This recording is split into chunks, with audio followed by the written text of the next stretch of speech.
Hello, hello. Hey, everybody. Welcome to the show.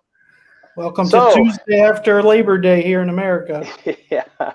I think tonight we're going to have a much more successful show than we did last week.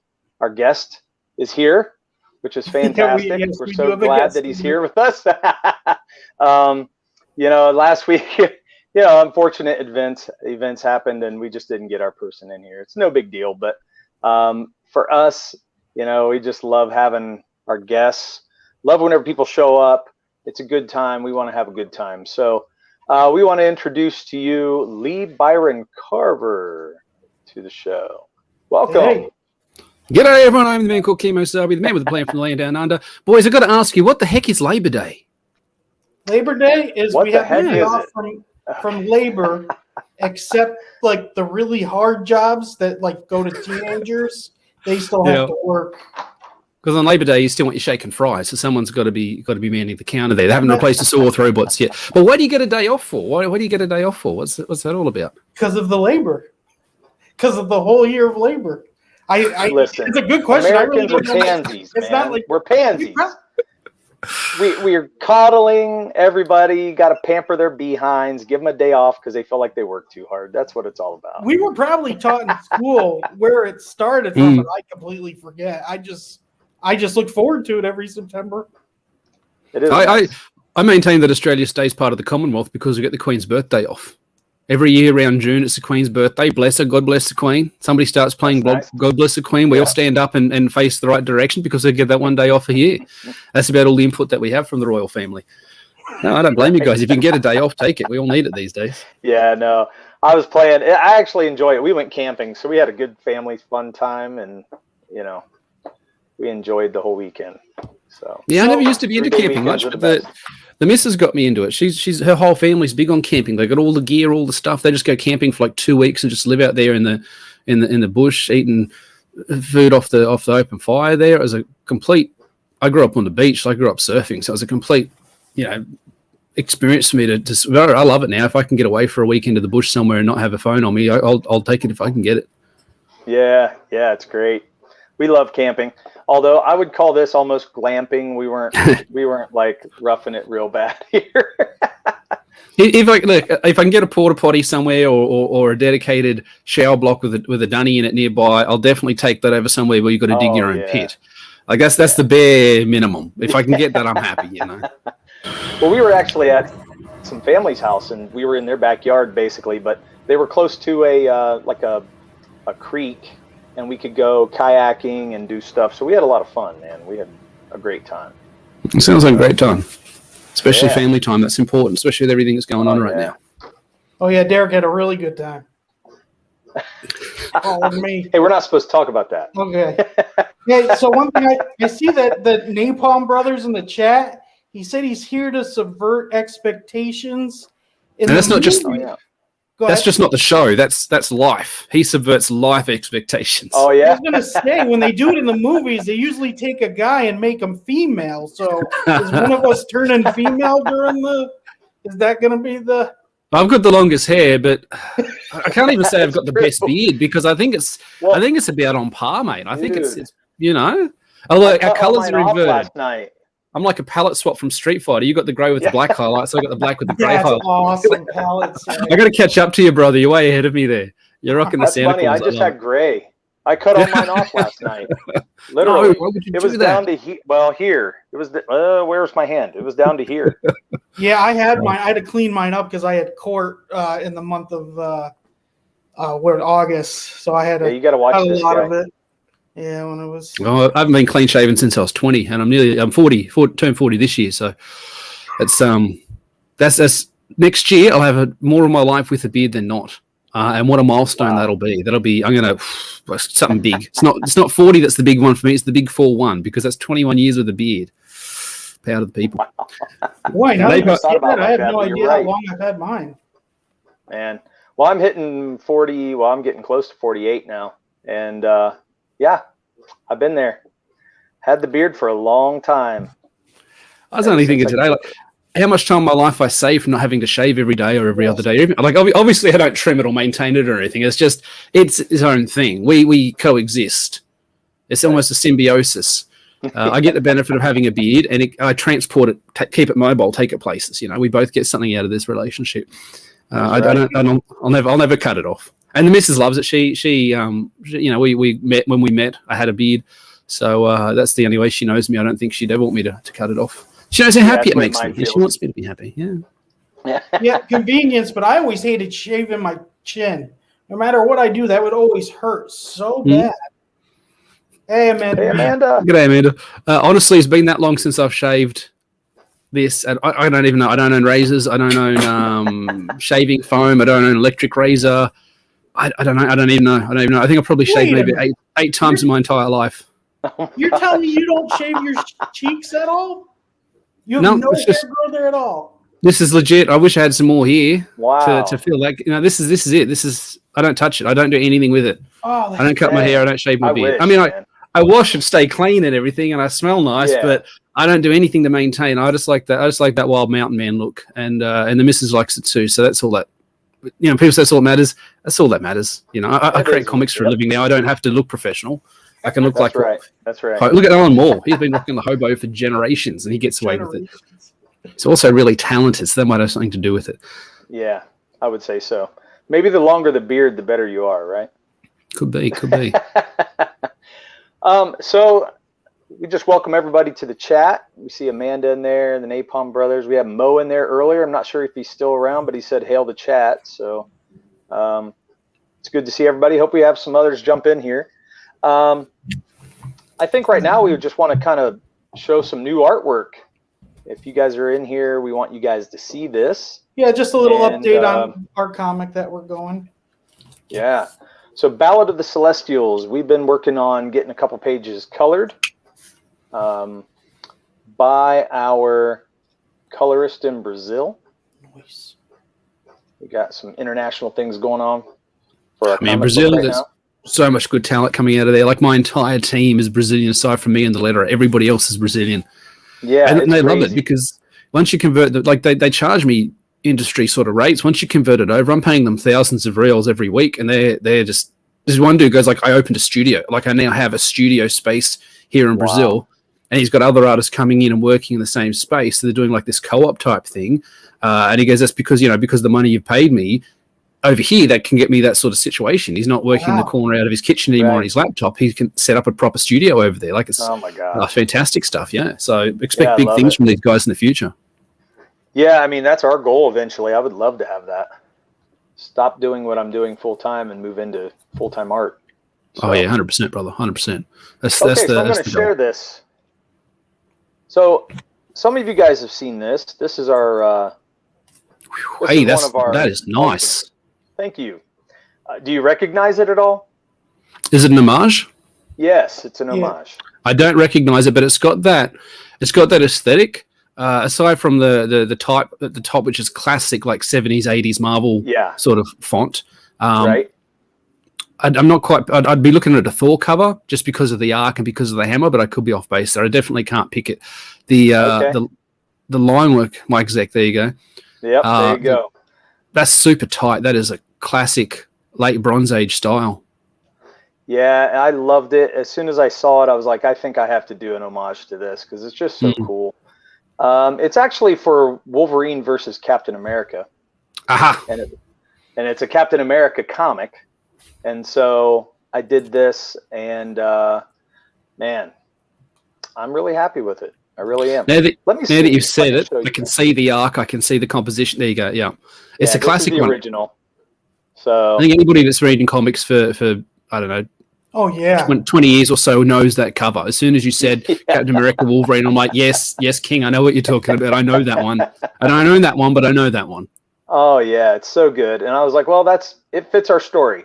I wanted. Mm-hmm. That's one thing I told Kevin was that no matter what covers we do, whether it's an homage or not, I said I want it to happen in the comic book.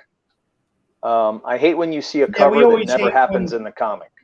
Yeah, someone will be doing something and it never happens. Like, Yeah, and it's so common with a lot of modern Marvel stuff. It's just all pinups, just people like running angrily at someone off page. It's like that's not a cover. That doesn't tell. Remember the old ones? I remember this fantastic one. Nova said, "Spider-Man, you killed my husband. You killed my uncle. I'm going to make you pay." And Nova's there, and Spider-Man's there, and they're about to duke it out. It's in the old Marvel handbook, how to draw comics the Marvel way. And that was a cover that was dissected. I love that one. I just remember thinking, that's so baller. You come along, you're 10 years old, you have 50 cents in your pocket. You see this cover with these word balloons saying, "You killed my uncle, Wallcrawler. I'm going to make you pay." I'm like, hell yes, I want to read that comic book. Yes, no doubt. Seeing Laura run towards the enemies with the two claws, angry at people I don't know. I don't care. And it's not issue one. People talk about classic covers, Spider-Man 150, whatever. Like they can pick a certain cover. When you said Captain America vs. Wolverine, I'm like, yes, I know exactly what you're talking about. If you'd said X-23 Wolverine issue 14, I'd have no idea what you're talking about because every cover's interchangeable. Yeah, I agree with you. I couldn't tell you every homage, but man, I've seen a lot. The chat going. Yeah, that's good. I'm glad. Hello, everybody. If you just joined us in the chat. Yeah, welcome everyone. But yeah, I wouldn't recognize everything, but once you give it to me and I can see it, I've probably seen it before, Well, and having the animal there, I don't think people are gonna think, oh, that's another person that's supposed to be there. Yeah, it's definitely the arc and the motion line of Wolverine, the Wolverine guy. Yes. That's the bit. As soon as you said that Captain America vs. Wolverine, I'm like, I know exactly the cover you're talking about. And I love the way some artists draw the arc of Wolverine's claw. Some people draw it like a blade, but other people draw it more like a club of blades that just gouges out. Yeah, and that's what I imagine, just gouging at this shield. And if it wasn't Captain America's shield, anything else would be missing, a good sized chunk of meat out of it. Right. Okay, so we're going to move on and just we're going to recap what we showed last week. There's a possibility we might have this colored by next week. Oh yeah, this is out for color right now. Yeah, this is the next thing we want colored. As we're slowly getting everything colored. So you want to show the second page we actually have colored now?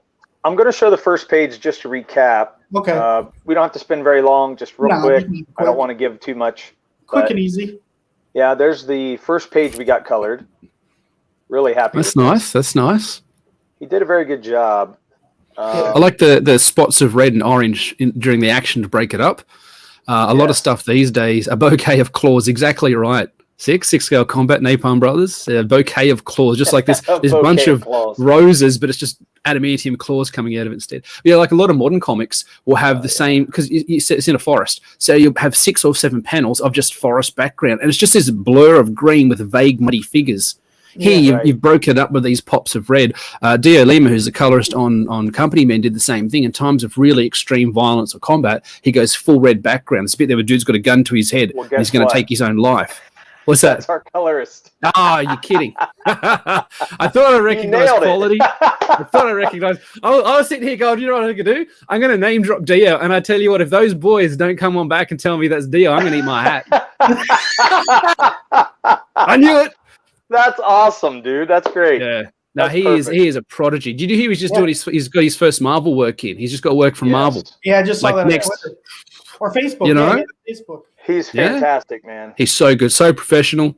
He is. And just able to interpret the mood, even without the dialogue in that. Like I gave him a script, obviously, but even without the dialogue, he's able to interpret the mood. I just told them we wanted, for this part of the scene, the day is getting dawn where the sun's setting and you could see we're all over. You could see the sunlight in every panel. And I was just like, wow, that was more than I was expecting. It's amazing. I think light sources and light effects are probably his strongest point, which is not to say he has any weak points, but the way that I've got to see it in Company Man, and we'll see it later on if we look at the campaign or whatever, where you got the light rising from behind this guy who's proclaiming to be a prophet sent from God and everything, and there's this light coming from behind him. So Dio, I don't know, he's cookie cutted out this guy, made the light source behind him, and then blurred it so it has a very slight overlap on the edge of the guy's form to show that light's sort of peeking around. Boom! Send me those first few pages. I knew it was money well spent. You know, it was fun. You know what sold me on him is we're looking for people. He had a Lego comic, like I think it was like either Lego DC or Marvel. It was Lego Marvel, and they were. I mean, they were Legos, but the colors that he had were so vibrant. I was like, he made the Legos look interesting. Yep. Oh yeah. Like I was like really blown away by that, and I was like, when I saw that, I was like, yeah, I think he's got to be the guy. Yeah.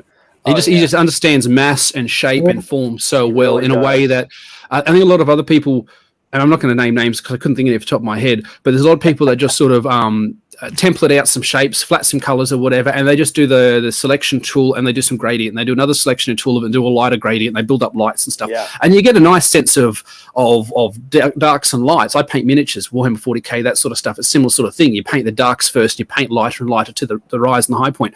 That looks okay. But to really understand mass and weight and light sources, you need a guy like Dio, a guy that's a pro. He's been doing it for a long time, and he's fast, and he just knows what he's doing. So I think that's what separates comics that look good from comics that people come back to over and over and again. If you've got Dio in your book, that's definitely a big positive in your favor, guys.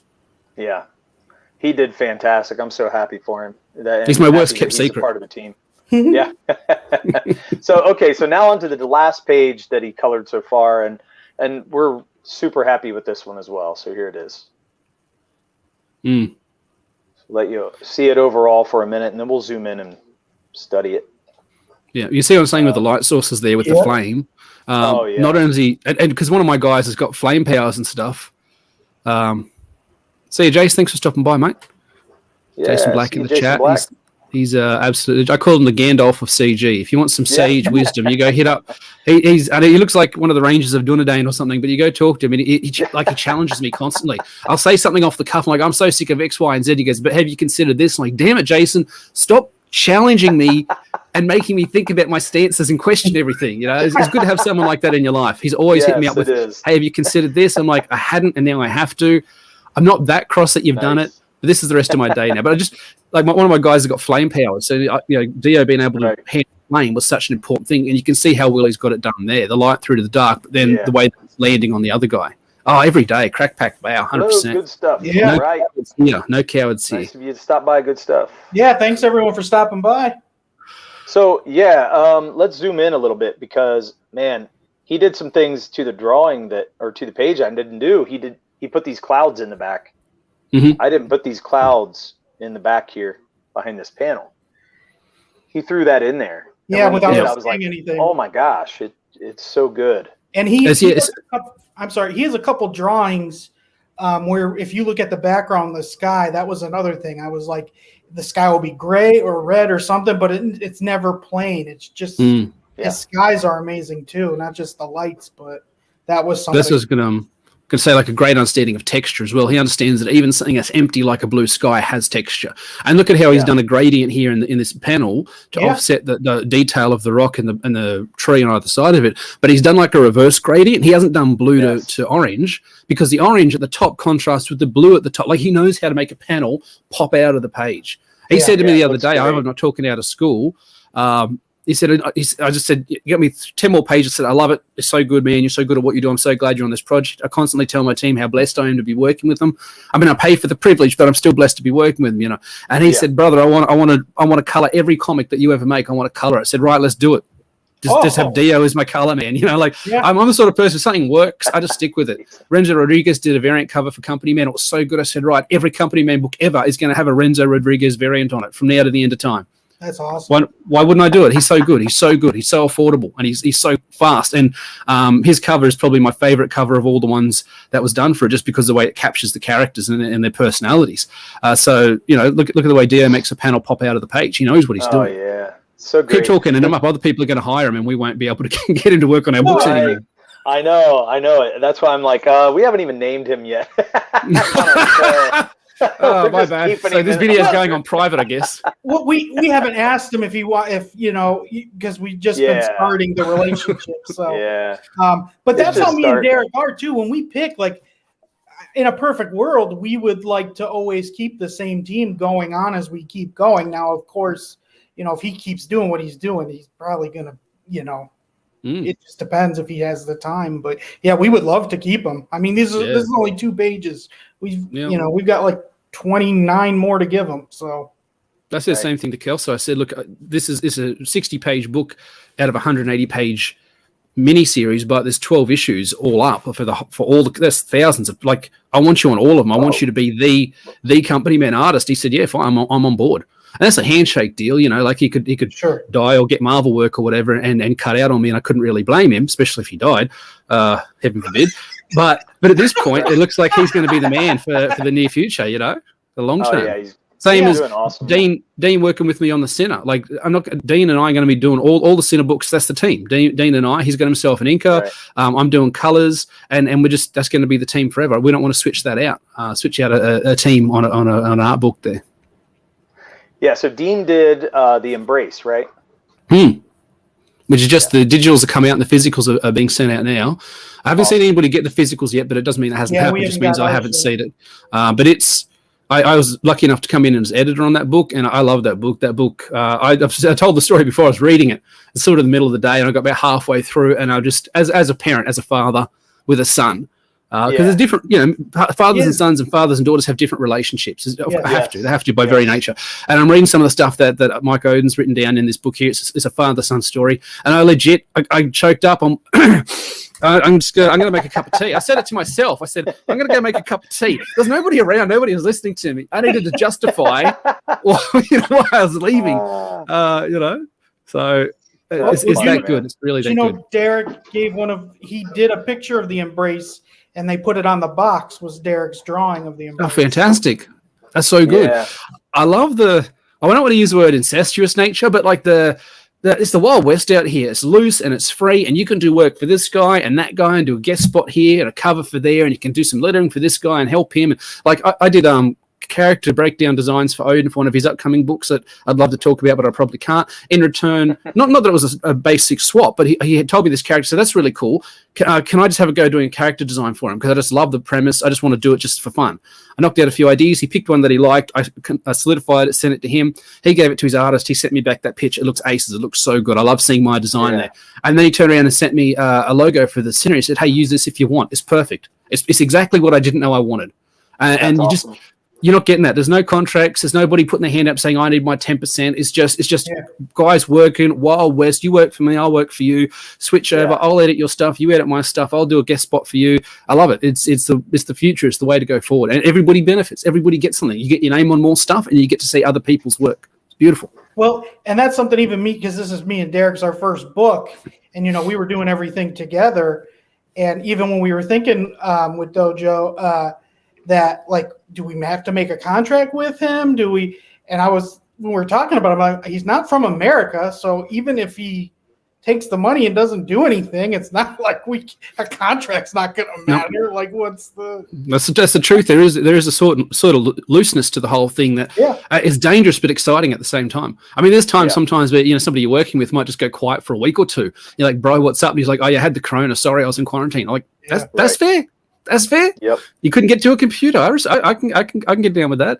But all my stuff's all handshake deals. I don't have contracts with anybody because what am I going to do? I can't pursue people in Brazil. I mean, that's just that's a whole other hemisphere. That's what I mean. It's exactly what we thought. That's why we went in with him. We were like, is he going to steal our stuff? What happens?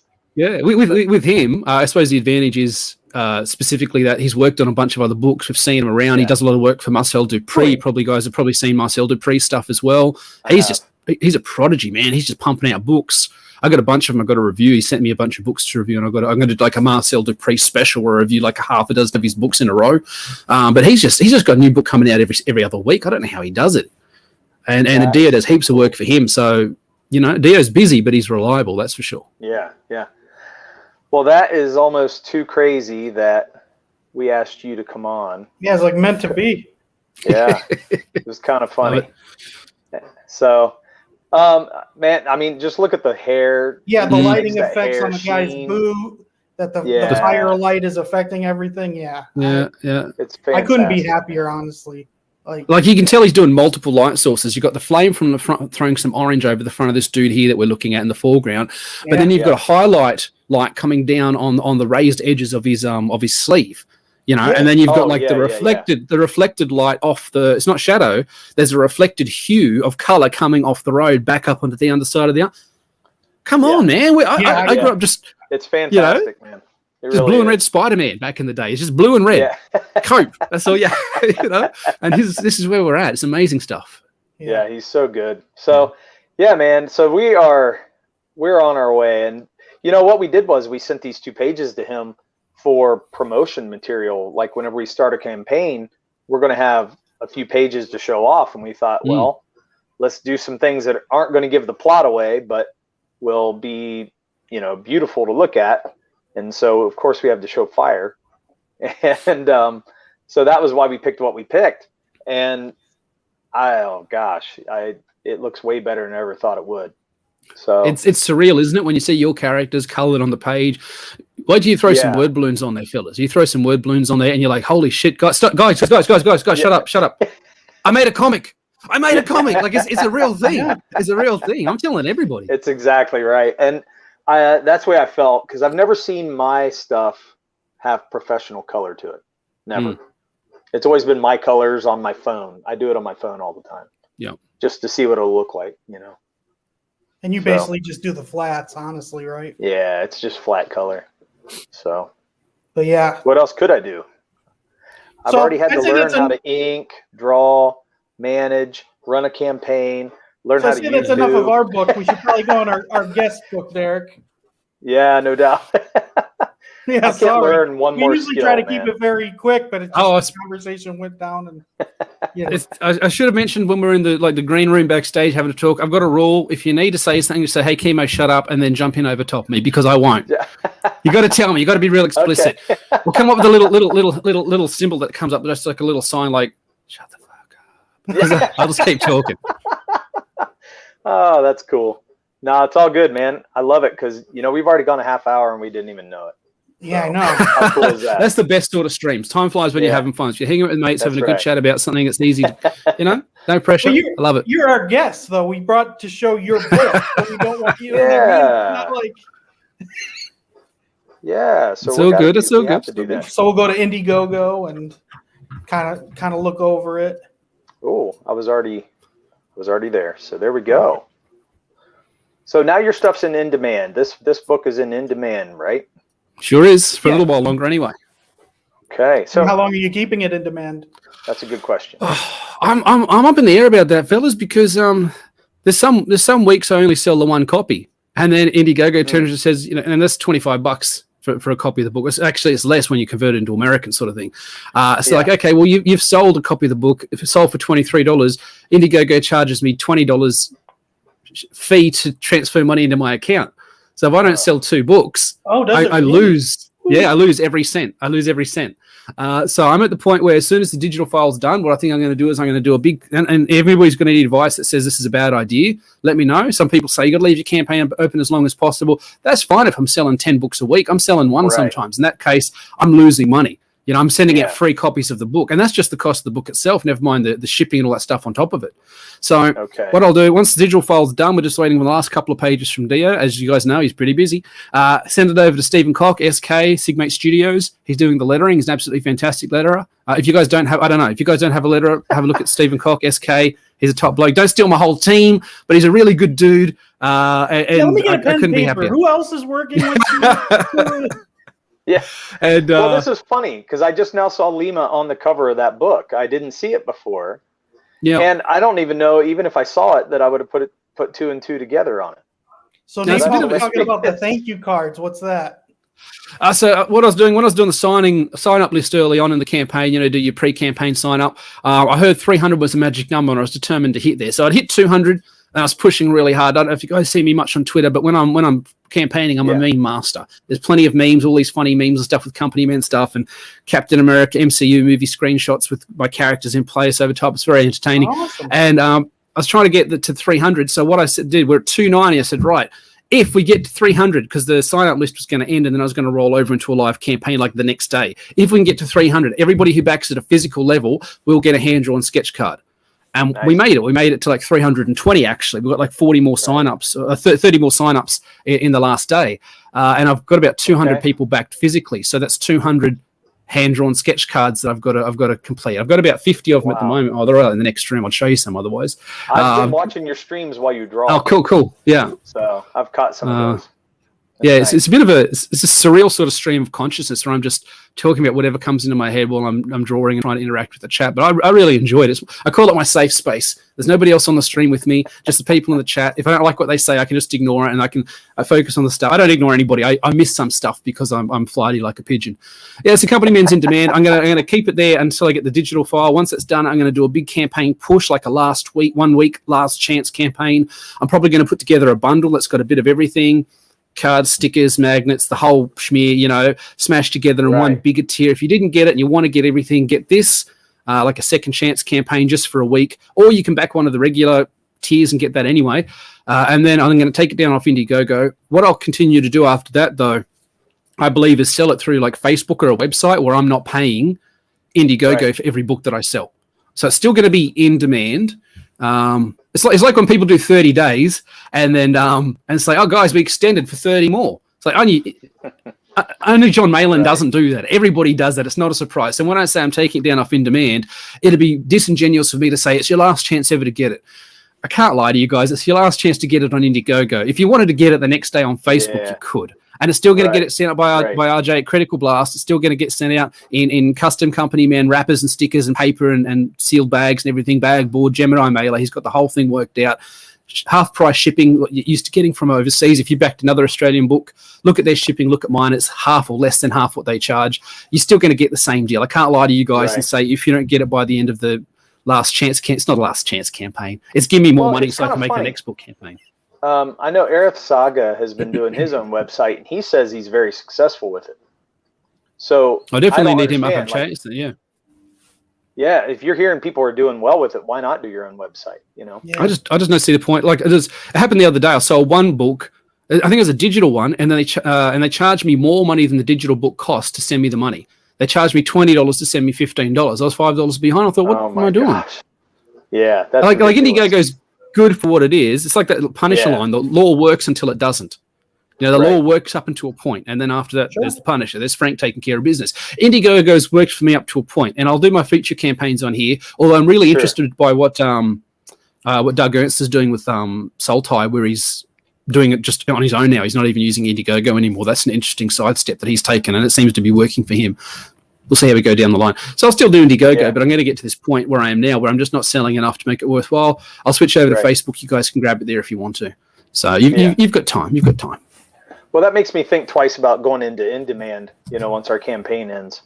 So I just want to I want to know how it works. Yeah. Honestly, if I'd known what I knew now, I would have got on, and I'd maybe advise you guys do this. I mean, maybe people trust Indiegogo a bit more than just some website, but we buy stuff off websites all the time. I buy everything off websites now, so I don't think it's a problem. If I were you guys, probably if I was me doing what I was doing again, instead of telling you guys what to do, I'd get a website or I'd set it up on Facebook so that the minute the campaign ends, I roll my in demand and redirect everybody to Facebook. And I've sold another 30 copies of the book since in demand went in. That's 30 times $30. Half of that goes back towards Indiegogo. I would have done it differently. So maybe guys look at that. Couldn't tell you. Okay. I'd have to have a look at when I actually stopped the campaign. Maybe July. July is when I stopped. Okay. Yeah. So you feel it's been about like 3 months? Yep. So it has slowed right down. I've talked before about. I think most of the people that are in the chat that I see are well aware of my book. I could sit there and tell you all about the characters, but they probably know all that. They could probably tell me. They could steal my book back to me. Speaking of Dio, though, on the colours, this panel here of Juro doing the ice attack, fantastic. So Kelso drew the bigger snowflakes, and he's not making big snowflake shurikens like some people theorise. What it is because of the perspective, the zoom, we're seeing these snowflakes up close to the camera, so we're seeing them in their full snowflake glory. But he just had like 3 or 4... Yeah, so people say they're throwing. No, they're not. They're really not. They're really not. That's not his thing. He doesn't do that thing. I don't like that thing. That's not a thing that he does ever. He will never do that thing. There is a cool scene though where he taunts a guy to punching him he's tied up. He's bound, and he taunts the guy to punching him in the face to split his lip, so he can use the moisture from the lip as projectile, and he spits frozen blood into this dude's eyes and sends him reeling back. So so he does other cool stuff with ice, but he doesn't make ice shurikens, and he couldn't. That's not his. He can't form forms. He's not Iceman. Anyway, Dio threw this whole layer of snowflake blizzard over top of it, like all those little white dots. That was him. I didn't ask him to do that. He just knew how to do that.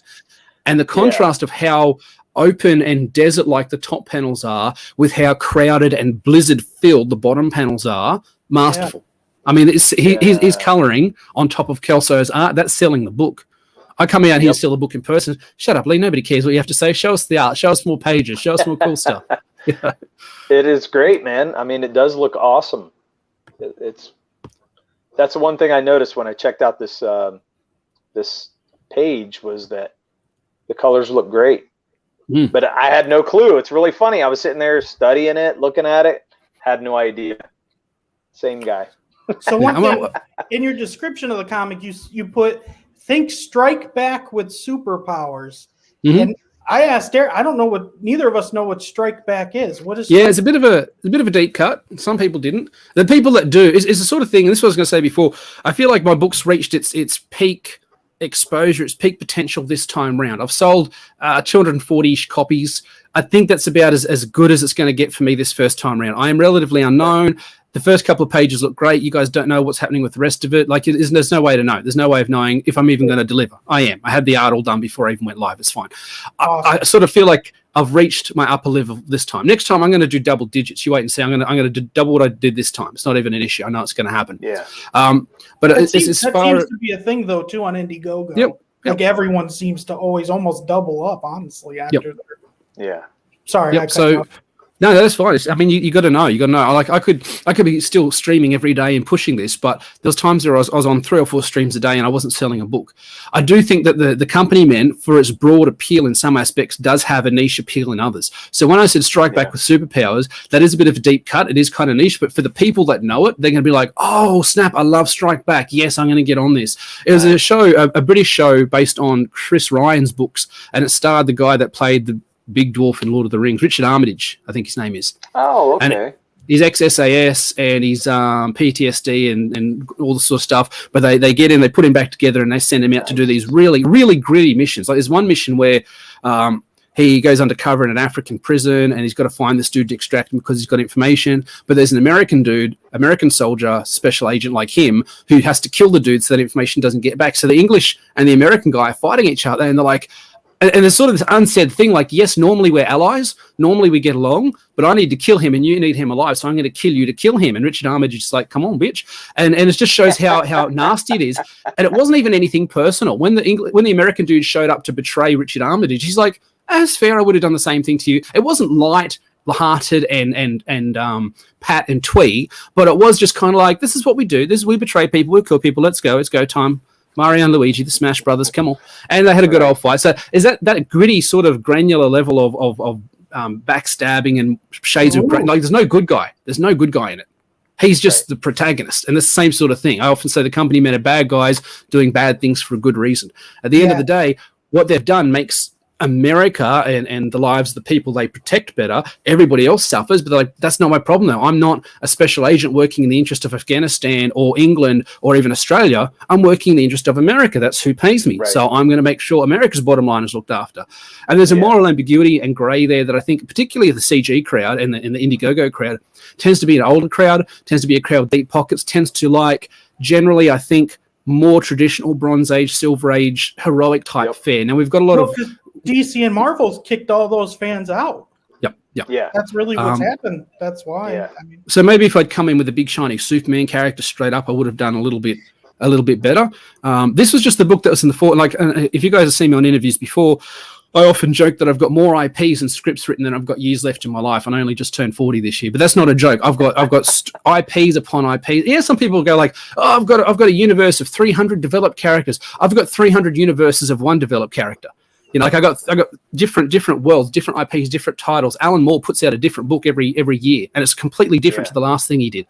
I'm like that. I've got all these stories and characters. So, company men, I don't want to be like pigeonholed as like the superhero spy guy. It's not a bad thing to be, but the next book's like Batman Vigilante, and the book after that saying completely different again. Like, I've already lining up the next couple of books. So there will be a sequel to this? Oh yeah, absolutely. So this is 3 issues to make a 180-page story. That's Company Men, Dead, White, and Blue. And I'll have projects running concurrently, and that's something I really want to be able to nail. Some people do it, some people get a lot of flack for it. I want to be able to have either running staggered one after the other, which might be the way to go at first. But eventually I want to get to the point where it's like, if you're a Company Men fan, there's no reason you can't be backing Company Men Story 3, Book 2, at the same time a fan of The Sinner is backing Sinner Issue 8. I shouldn't have to hold off on launching the next campaign just because I've got one running. I want to get to the point where I've had enough books come out that people go, look, I didn't want Company Men, but Sinner's more my jam. If I've got to pick one, I'm going to go with this one. Or people say, look, I prefer the Company Men. I don't like the lone vigilante thing. Or some people go, I like them both and I'll take both. And some people might say, I like them both, but I can only afford one. And that's too bad. I can't afford everything I want. Right. That's life, isn't it? That's true, man. There's so many out there right now that I want that I can't back. It's ridiculous. So you just got to take what you can get. Like, I haven't covered costs on this thing. I'm still in the red. But the next one, I'll get close to getting even, I reckon, if my numbers are right. And then by the third one, I'll have turned a profit. And I said that to the missus who's bankrolling the whole thing, and she said the same thing back to me. She said, look, I said, Dad didn't do quite as well as I thought it was going to do the first time round. Better than some, not as good as others. And she goes, you told me 3 books before you turn a profit. We're in this for the long haul. 3 books. I said, yeah, that's it. So this is where we're going to be. So it's still very good because most businesses, honestly, do take 5 years to get a profit. So it does, because of what's happened to Marvel and DC, there is a lot of money out there. I think the only thing that kind of hurts the independent industry is it is expensive, like per book. Oh, yeah. Because it's such a – I forget who made the point, though, Derek, that it is worth the money just because there aren't those many books going out. Like, you are getting something that is limited edition. Whether it's limited or not, it's not mass-produced. Well, actually, I think Shelby had talked about that because he said, Shelby Robertson, he said, basically, we're making something that's collector. It's a collector's item because, you can put out 200 books or whatever, but that's only like 200 and some books. If you have 200 it's 1 month at Marvel. Yeah, it's nothing. And he goes, but when you think about that, that makes it highly collector. It's a collector's item at that point. So, that's why it's good to spend money on the art, spend money on the, the coloring, make sure everything's top notch because not very many people are going to get those. Yeah. There's even another perspective. Go ahead. Go on, mate. Well, I was just going to say, I kind of wish everyone had a digital option. So it's like, I still want this, but, I don't need this as physical as much where I really love this. So I want this physical where the other stuff is, hey, I like the idea. I'll give it a chance. And, it's a lot easier for me to do that when there's like a digital, much cheaper to kind of put my foot in if I'm like I'm intrigued, but it's easier. People are going to pirate the digital to some extent, but I mean, a part of it's getting the book out there. I remember there's one dude, I don't think it's the dude who did Battle Pope, but it's something like that, something obscure like Battle Pope. And he used to actually seed his own comic book collection of his comics that he'd made digitally online. So people could torrent all of his books up until that point. And they're like, why do you do that? And he goes, because it gets in people's hands. Like somebody's going to read it and go, I like this, I'm going to buy it. He goes, and he didn't believe, in his opinion, he didn't believe there's anybody who was going to buy it. Said, I'm going to go buy, for Pete said, I'm going to go buy Company Men, but first I'm going to pirate and read it. And then they read it and they're like, that was shit, I didn't like it. He's like, well, I mean, that person might have bought one book and they wouldn't have bought the next one anyway, and they're going to be disenfranchised. Like, he didn't feel like he was losing sales. I can't say for sure that it's the strategy I'd take necessarily, but I do see the sort of logic in it. I'm not worried about it getting pirated. It's the first book of essentially 12. Company Men's 4 stories. Dead, White and Blue, Heart of Darkness, Cold War, and Insurgents. 4 stories, like 4 movies, and that makes up the whole Company Men saga, and it takes place over about 10 years. So you can jump into any one and enjoy it, but overall there's a big picture type stuff working, and stuff from book 1 will still matter in the last one. Like, you can see the progression of the characters and and it's all written, it's all ready to go. We've also got side stories as well. We've got Company Men Black, which I've written under scouting some art for, which is, so the boss, who's the African-American lady at the front there with the bionic hand, she runs the whole thing. In Company Men Book 1, the Company Men's like this test run group, loose, unaffiliated. They're not called the Company Men. They don't have a name. They're not Task Force X. They're just, the boss and her guys sort of thing. By book 2, they're more established because they've proven that they can save the world and they can do what they're supposed to do. So they grow and they become more official and regimented as time goes on. But as that happens, she loses her ability to do that really nasty Black Ops stuff. So Company Men Black is where she pulls together teams of post-humans and metahumans from my expanded universes and sends them on the worst of the worst jobs, like the stuff that even the Company Men would balk at. And so it's Black. That's why I was asking with the count or whatever the strike was that you were saying a deep cut, because you did mention Suicide Squad, and so when I saw that name, I was like, how don't I know that? Because there's not many Suicide Squad-ish things out there. So No, I mean, I sort of thought that that'd be a way, because it's very much like that. It's very much a team of disparate guys brought together. But my pitch earlier on when Suicide Squad movie came out was my guys are actually competent.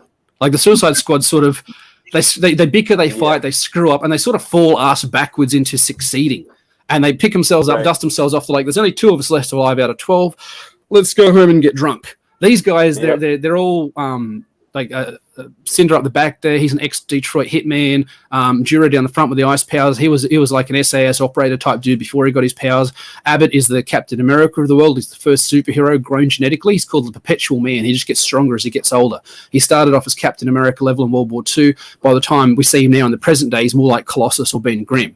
My favorite bit about his story is he was grown in the lab for the express purpose of killing Hitler. So he's 6 weeks old, 7 foot tall. They cover him all the stars, stripes, red, white, and blue. They give him all the gear, all the, pageantry, chuck him on a plane, send him over to Berlin. The minute his boot hits the ground, he's like, right, I'm ready to go kill Hitler. That's why I'm 6 weeks old. I've been brainwashed. This all I'm here to do is the only reason I exist. This soldier runs up and says, "Sir, we just found Fuhrer in the bunker and he shot himself in the head."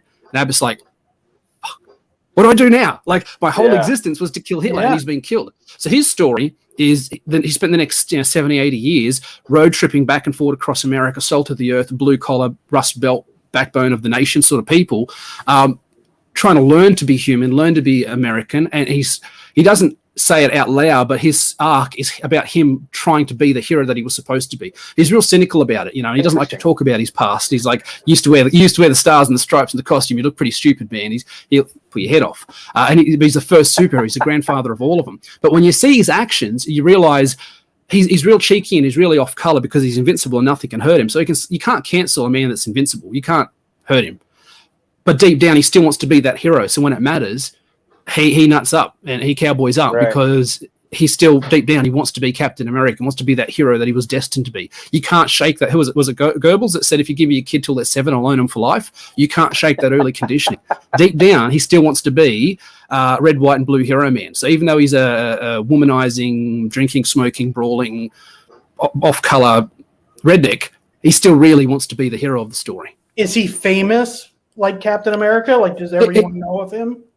No, he's famous in the international world, in the superhero world, in the superhero community. Like everybody knows their powers come from Abbott. He was the first post-human ever made. So any power or ability that's come from then that was developed by the government was developed off his initial genetics. So but he's not people like say Captain America or Superman, where everyone looks at him as he's the leader, he's what's good as he's what. No, not like that. His existence wasn't really made known. Okay. And then Hitler was already dead, so they're like, well, we've got to mothball this guy. Like, we've got no reason for him now, So he's if you're part of the international spy community, if you're a reporter, if you know the sort of secret history of America, you'd know him to look at him. Or you'd be like, that dude's huge. He must be Abbott, because Abbott's 7 foot tall with a mohawk. Like, he stands out. He doesn't try to hide, but at the same time, if you were in that world and you took your cousin and Abbott was on the street, he wouldn't know who the dude was. He'd just think he was a pro wrestler or something. Okay. So let me ask you a question. You're writing stories about America and about Black Ops, guys in Black Ops for America, stuff like that. Why not for Australia? That's a really good question. Really good question. I actually have got a superhero team for Australia. It looks like an Australian Avengers, and I've got that worked out, plotted out, and mostly scripted. I've got 4 out of the 6 issues scripted. But there's just so much more history and expectation with America. If I had a team of Spec Ops Australian dudes going and doing nasty shit, people would be like, Austria? No, Australia with the Crocodile Dundee in the hat. Austria, where Schwarzenegger comes from. None of the kangaroos. Oh, yeah, g'day, mate, throw a shimp on the bar. Like, it wouldn't have the cultural impact it does, okay, that's a good point. And America's got the deep pockets. I didn't think about that. Yeah. I guess when I think about Vietnam, I remember them talking about Australians coming into Vietnam and how much of a help they were And, I mean, digger culture is a big deal over here. Diggers were the, if you guys don't know, it's the Australians and New Zealanders that went over, the Anzacs that went over to Gallipoli to fight the Turks in World War One. And they're called diggers because they had to dig trenches while under fire. Yep. They got told the wrong place to land. Yeah, they landed under machine gun fire. I don't want to get all emotional. Diggers are a big deal in Australia. You talk about diggers, you talk about the Anzac, people my age and older will tear up. You know, like I wasn't even there. My granddad wasn't even there, but it's such a big part of our culture. It's so ingrained. We can't help that. Is there any movies on that? Oh, there's a bunch of them. Yeah, there's one with Mel Gibson, Warhorse, where he's a horse rider, because one of the last times they used horses in combat. Yeah, they talk about it. Yeah. Oh man, I completely. In fact, that's the movie I know about this story. That's what told me about it. Yeah. So they landed in the wrong place under pitched machine gun fire, like the big heavy, and had to dig trenches while they were getting shot to take cover from the machine gun fire. They very slowly took ground at the expense of tens of thousands of lives, took ground and constantly pushed the enemy back to a point where it was a stalemate. And then as they sort of tipped over the first and they were winning, the war ended, we were told to come home. And so the whole digger culture, the whole Anzac culture is a really, really big deal. Yeah. And that sort of transferred through into, we didn't have we don't hear a lot about Korean veterans. Like Australia didn't seem to have a very big presence there at all, but Vietnam veterans, we've still got a lot of them alive today. And that's a big deal as well. And there's some battles in Vietnam that Australia was involved in that were particularly brutal. And some of the documentaries about, they'll just bring tears to your eyes. These guys talking about, I mean, you see them, they're 16, 17, 18 years old. You think, what the, man, I was 18 years old. I was looking to get my dick wet. I was not looking to defend the interests of my nation overseas under machine gun fire from people who looked and sounded so different from me. It must have been absolutely terrifying. Yes. So, they're just like none of that. Yeah, all sorry, around. Different generation all around every country. 100%. Yeah, different world. So like a lot of that stuff, I don't think it transfers so well. It's not as universal. Like 85% of my sales come from America. And my story isn't America bad. It isn't terrorist bad. It's these guys are cool, doing cool things in this bad situation. Like the whole situation's a bad situation. I'm not placing blame. I'm dropping 5 really cool superhumans in the middle of it and say, all right, guys, go nuts. And I'm just going to document what happened. And I've talked before about my writing process. This stuff happens without me actively wanting it to happen. There's a scene there where there's a dude that's got information they need. He's on a plane. He's illegally coming into the country. They get this other metahuman who's not a part of the main team, and his ability is to summon and change the weather, but he can't actually control it. He's not like Storm that shoots lightning bolts. He can make a storm appear, or he can make it snow, or he can make it sunshine. Once that turns up, a bit like that, he doesn't control it, So he summons a storm. Oh, he can't control it. I thought you meant to start it.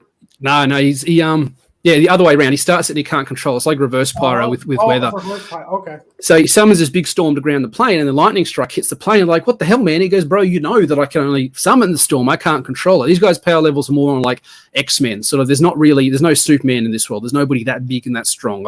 I love Superman. He's my favorite character, but I don't know if I've got a story to tell about him that hasn't already been told or done better. So I'm writing this story. Anyway, the plane's crashing, and Jira's there, and Cinder's there, and the weather dude's there, and they're like, how are we going to get this guy's on this crash? And I hadn't worked this out. This is all happening in my head. I'm just writing as it happens. It's raining. It's Christmas time in Foster. I'm sitting here under a tarp writing the story because I've got nothing else. It's just been raining for a week. Worst camping trip of my life.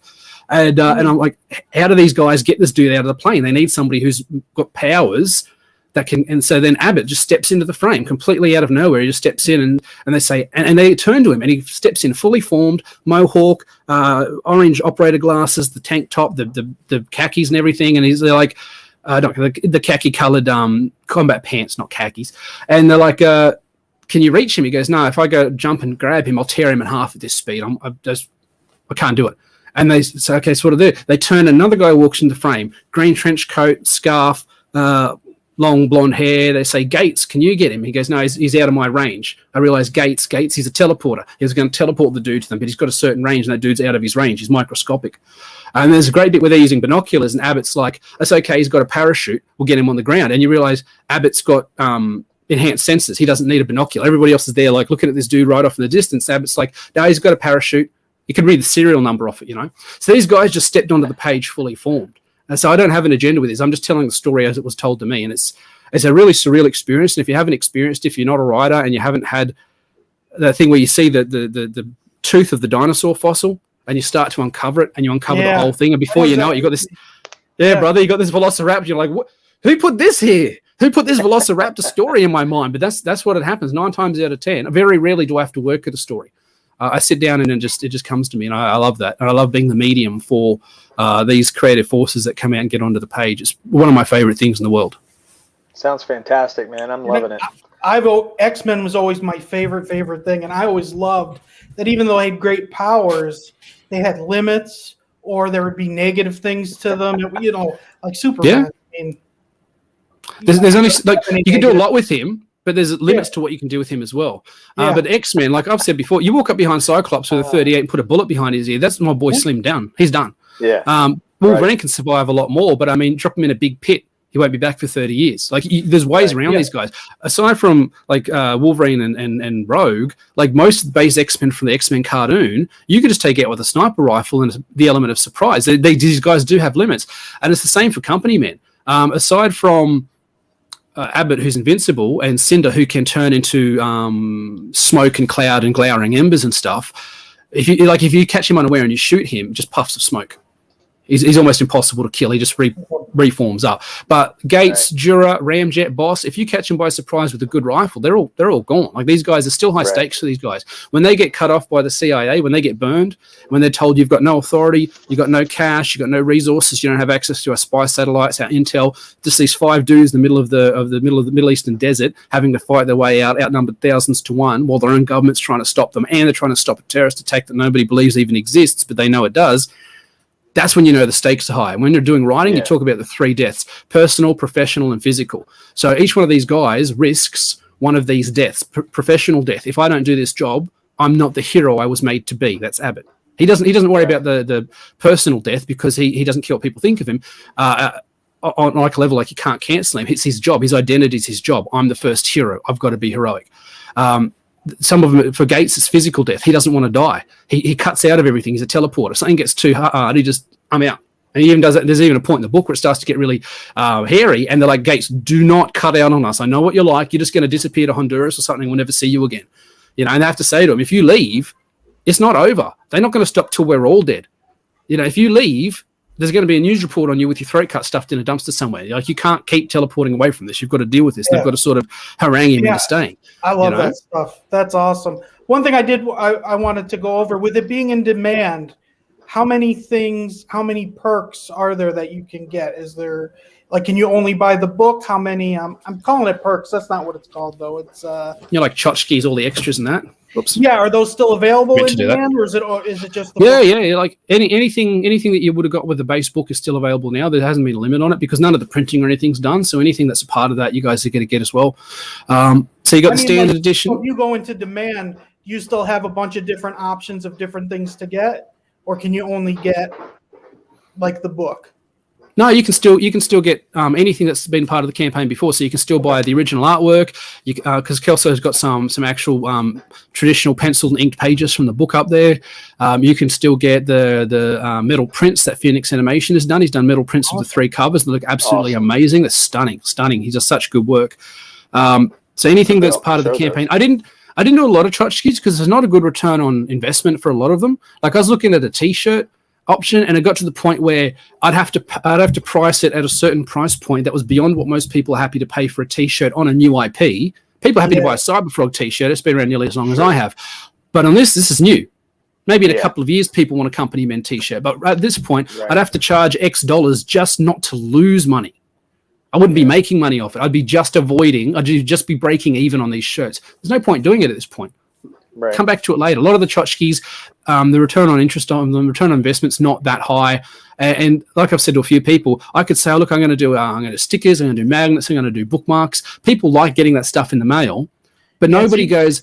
Seems cards and magnets are pretty big in the community. Yeah, especially the cards are still the same format. You can add them to your folder. I think CG's mad for not doing a universal card format. Somebody should have get in on that early. I've been preaching this for ages. I agree with you. Wow. Yeah, how has no one thought of that? I've been saying it for a while, but nobody's listening. You just said it. Yeah, it'd be great because then you got your Red Rooster, you got your Cyberfrog, you got your Lone Star, you got all your characters. We all start that. Oh, there's no reason we couldn't. Can start that. You know what I mean? Absolutely. It's hard because you're right. It is so Wild West. Even though we have Twitter and YouTube, still there's a lot of people who are not connected or on the same. And people might not like your format. They might not want to come under that banner. They might want to do their own thing. Some people might want to do classic Marvel masterpieces where you've got the power levels on the back on a scale of 7. Some people, some people want to do more like flavor card type stuff with like first appearance and all that sort of stuff. So there's there's going to be there's too many. It's like trying to round up a bunch of cats and say, hey, all you cats, you want to do one card set? Forget about it. If somebody big said, I'm doing a card set and you can buy your way in to have your character as part of my card set of the official CG card set, that'd be different. If Malin or EBS or somebody did that and people could pay, I don't know, that'd 50 or $100 to have their character, that'd be a real thing, and that'd do numbers. But I didn't do a lot of tchotchkes. I'm not a big fan of myself. I don't have posters on the wall. I don't put stickers on my computer. I don't use magnets. I don't have patches. I'm a very plain dude, very plain taste, and a lot of that stuff would just be wasted on me. And I don't find that. What I was going to say is, if I say I'm going to do stickers and a magnet and a patch and a card and this and that, nobody's going to look at my book, I reckon, and say, oh, that company, man, I'm not, like, it looks cool, but I'm not sure. Hey, did you hear that he's doing stickers? Oh, shit, stickers? Oh, hell yes, I'm going to buy this. Like, no, that doesn't tip anyone over the edge. Nobody goes, oh, and I get a sticker as well. Well, shit, son, where's my wallet? That doesn't happen. Oh, man. Again, maybe you're exactly right. Guy, though, you just offended. It's all about stickers. Unfollow chemo. You know one person? There's gotta be. You know one person. There's got to be one person that's a sticker person. It's gotta be, right? There's people who love it. It's fine. We're not going to. There's a Brian Polito model. Like Brian Polito's got a whole bunch of extra tchotchkes and stuff that come with it, but he's been doing it for 30 years. In another 10 years, maybe I'll be more interested in that sort of stuff. I mean, the way that crowdfunding works, maybe in 2 years or 3 years or 5 years, it's a pretty quick industry, and I'm only going to grow exponentially. I'm not someone who wonder what it's going to look like. You know what I mean? Because we're very new in this community. We were doing a comic book outside of this. Like we knew about Comicsgate and everything, but we've been doing this for 4 years just on one book, just getting it up to this level, a whole world and everything. Full-time jobs and everything, Yeah. Oh, yeah, I know it.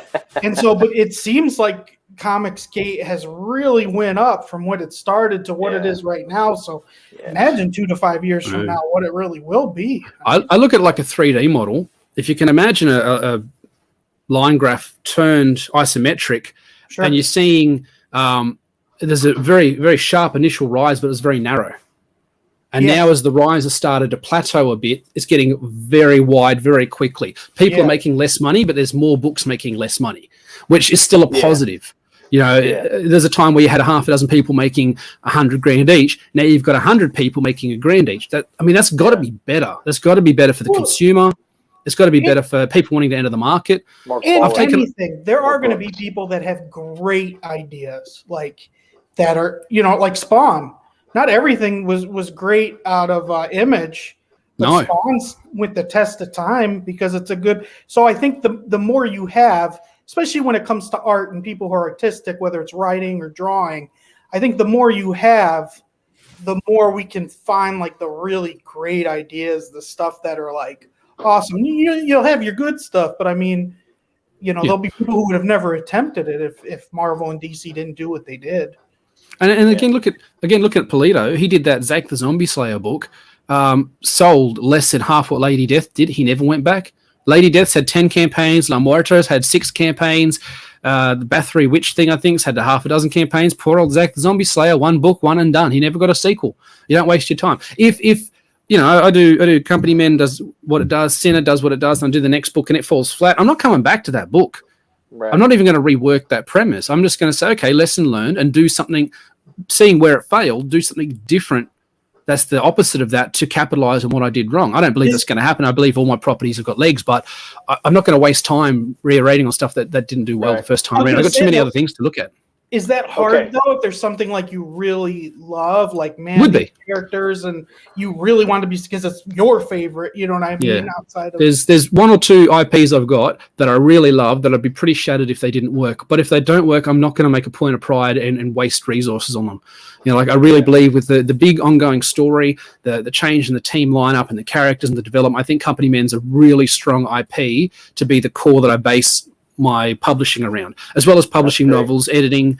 I'm doing editing work. I'm publishing some novels. I've got freelance writing that I've done, like Mavericks, and a couple of other books coming out over the next 12 months. I've got backup stories in, so I'm expanding in a bunch of different ways, and that's the core. So I'm only going to work on things that I believe in. There's no point otherwise. Okay. That's a great segue into what I want to talk about next. Oh, yeah, we're at an hour. We usually have the show. We're going to have to Duke it out. I want to shift a little bit here. Well, wait, we can do is Duke there it out anything still. You wanted out? Wait a minute, Kevin. I want to move into something here. Okay. So what we were talking about was, the success of the campaigns. And, for me, when I look at a successful campaign and I look at how they compare to other campaigns, I'm always looking at, like, why did it make that much? What made that bigger than the other one? And sometimes, after they've been around a while, you're right. People prove themselves, so the campaign gets bigger, right? But for me, it's like, I'm still looking at some of these IPs going, okay, they're still new, even though it's the same creator, the creator's bringing out this new, like Godlike is brand new. I know Malin's been around, but Godlike is a new IP. Boom. It's like mega, it's just an ultra mega campaign right now. Same with Shane Davis. Am I right? Yeah, Glorious. Yeah. Glorious Rex, is that it? Yeah. What was it? 150,000 in a year or a day or something like that? Crazy money. Yeah. Yeah. So I was like, oh my gosh, which he did Starlight Cats. So everybody's backing him because of that. But I'm like, it's still a new IP, right? That doesn't mean the IP is good. No, they're backing for I think it's for two things. It's for three things. They're ex-pros, so they get to dunk on the mainstream and the SJWs by backing. Haha, look at us. We made $150,000 on this new property, and then you look at Kwanzaa's new book and it'll do 20K, and it's like, like they want to dunk on it. It's a victory. People are still fighting the culture war. I'm just trying to make comic books. Like, I definitely think the culture war is a real thing, and we've got to strike back in some ways, and you've got to speak up when it matters. But my whole persona and my whole business model isn't dunk on the SJWs, because one day they're not going to be SJWs. One day they're going to have a job and pay taxes and get kids, and then they realize, oh shit, I'm going to vote Republican or something. Yes, I agree with you. They don't have a job and their parents. Yeah, they realize communism doesn't work. You're going to see a lot of changes in Kevin when he has kids. It's going to be cool.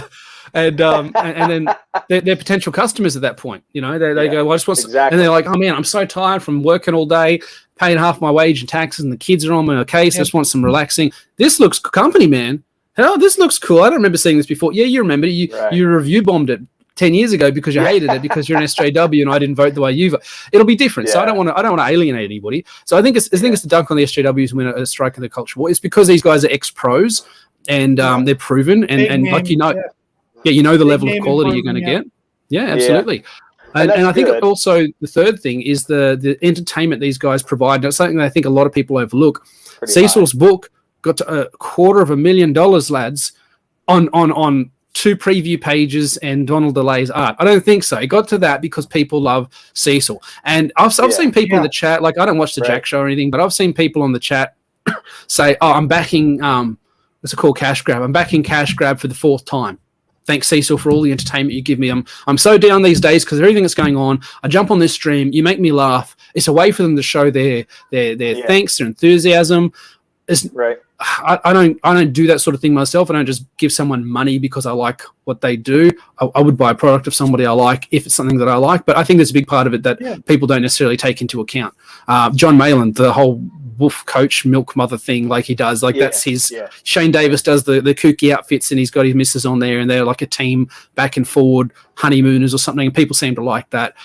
So people are giving them money because they like the entertainment that they get. And guys like me who just does comic book reviews and I have a stream with Dean fairly regularly. We just look at some cringe and stuff. That's really just, we're talking the sort of shit we talk about if it was just us and a couple of beers looking at some stuff on a computer having a laugh. We just happen to do it live so other people can jump in and have their say. It's not anything really serious. So that's the 3 reasons I think that you're seeing Inglorious Rex do 150K on a brand new IP.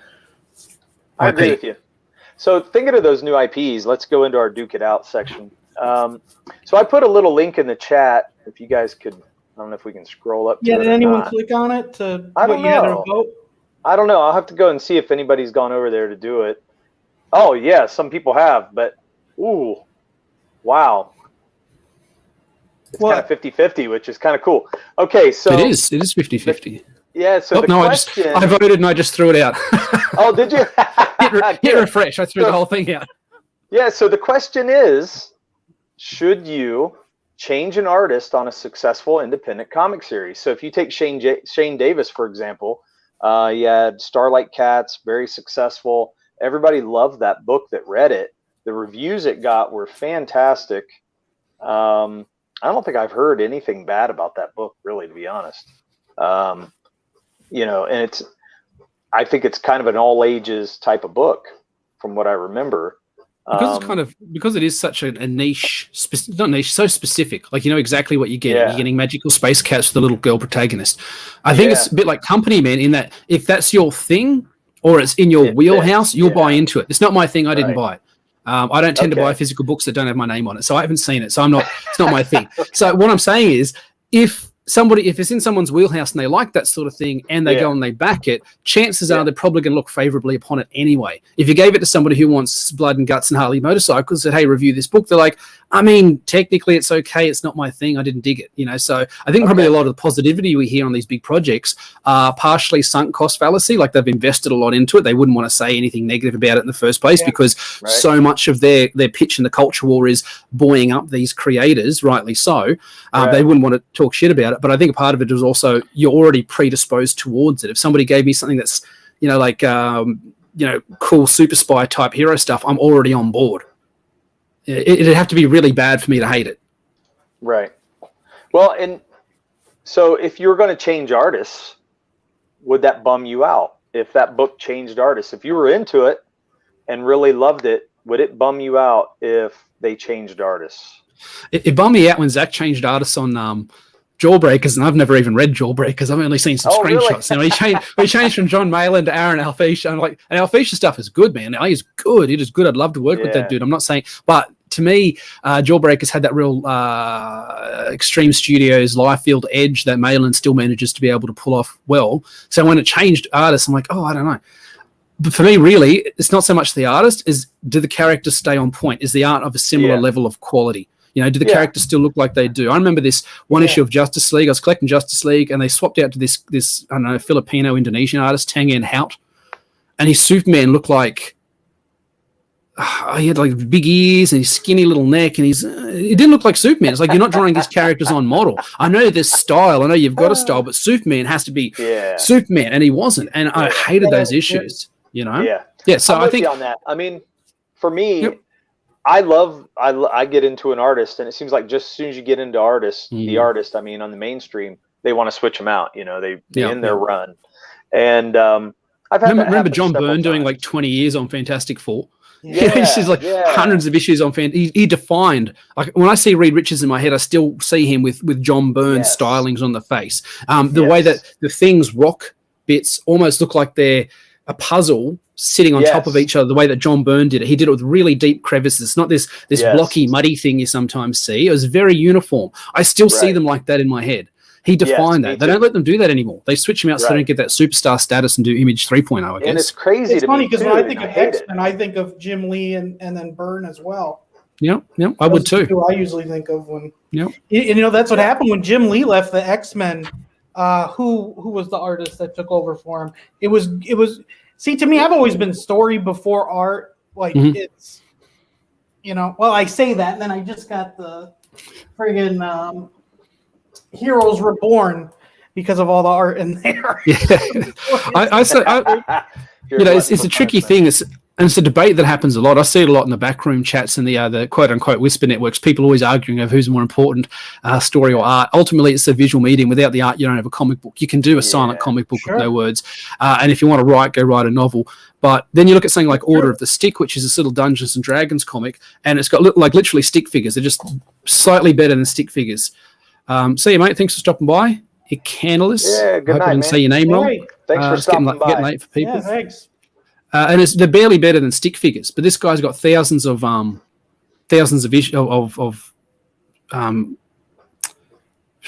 comic book strips that he's done of this story. He's been doing it for more than 10 years. He did a Kickstarter, raised $1 million. $1 million just to reprint the books that he's already done. Like he's all these strips are already there.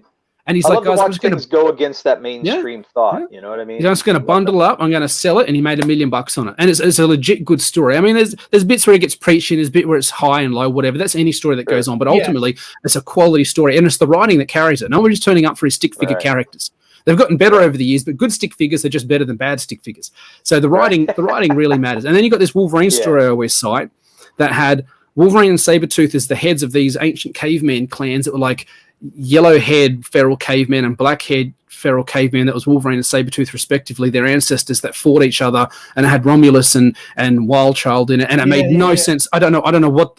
I read all of it. I have no idea what the hell it was. Like a werewolf thing that they mutants that they were I hated it. The story was all over the place. It undid decades of lore, decades that and it didn't make any sense. It's like this weird. It should have just made like a weird Elseworld sort of what if sort of thing. Whatever. Yes. The point is, the artwork was gorgeous. It was eye-searingly good. I can still remember the exact musculature of the rendering on Wildchild's rib cage on this one particular panel where he's ripping into Wolverine. The art was so good, and the story was so garbage, I could barely finish it. Art and story do matter, and that's why we're in comics. Canon. I think it did bad enough where they did say that was no longer. Sort of retconned it. Good, because it was atrocious. Imagine some guy coming to Marvel and saying, guys, I just want to turn them into werewolves. How about that? Can we just undo what they were basically doing? Right. Yeah, that there was a type of mutant that were like werewolves. And, from caveman days. I mean, they did have a lot of. Let's get back to the Duke It Out mutants over the years. Yeah, they do. So, Kevin, what is your opinion on this? Are you a yes? It's okay as long as the art's good. No, it shouldn't change. Well, I mean, Lee made a great point that the comic is a physical media. But to me, it's still story. Like the thing I'll give, like X-Men, one of their best stories is the new X-Men in the 2000s, and I hate that art. I hate how they look. To me, it was rough. It's not only that. To me, it's bad art. Like it's ugly to look at. Like I don't like it at all. And there's really good stories in it. I just wish someone else, like if someone else would have illustrated that, man. So as long as the art's good, you would be on top of it. You'd be okay. Well, I will go story before art. You know what I mean? But that's why question, I'm not huge into Let's stick to the Duke It Out, Kevin. Don't ride the fence, man. Don't ride the fence. If the art is close, it's the same on model. As long as the characters don't look different, as long as I think something else to consider. You got like John Byrne. His art's gotten worse over the years. Like his stuff used to be, he was my go-to man. His work on Superman, his work on really sloppy, really loose, in sort of like a Joe Kubert way, but without the same sort of thing. The same thing, yeah. I think so. Yeah, you look at John Byrne's stuff in Generations. You look at, even when he did that, he reimagined Spider-Man. It was a real like they tried to do with Spider-Man what they did with Superman, Man of Steel. I had like Doc Ock be part of Spider-Man's origins and stuff. Nobody remembers like 13 issues that fell flat. The art on that was, I'm like, I couldn't believe it was the same dude. Like he's gone so far back in terms of his quality. Back in those, so in that point, keeping an artist on a title might actually be harmful. When you look at these big indie books, though, I agree. So what if John Maylin's not drawing all of Graveyard Shift stuff anymore, is he? Like he's having other people do backups and stuff? I thought they were. Yeah, they're getting some help. So what if Graveyard Shift 4, John Maylin's not drawing it at all? So he's not writing it. He's not drawing it. Is it still a John Maylin book?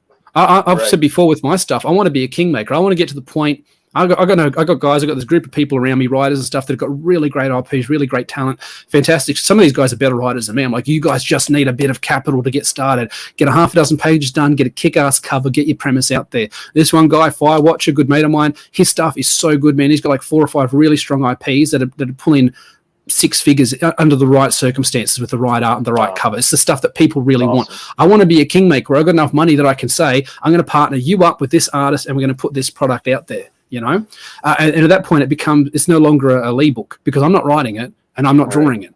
I'm just sort of moving the chess pieces around. Yeah. So at what point is Graveyard Shift no longer? I'm just use this as an example because I know he's had help with the book before, and I was surprised to hear that he doesn't write it. I always just sort of assumed, I've never read it, I sort of assumed he'd write it. When I found out that he didn't, I'm like, well, how much of a John Maylin book is it?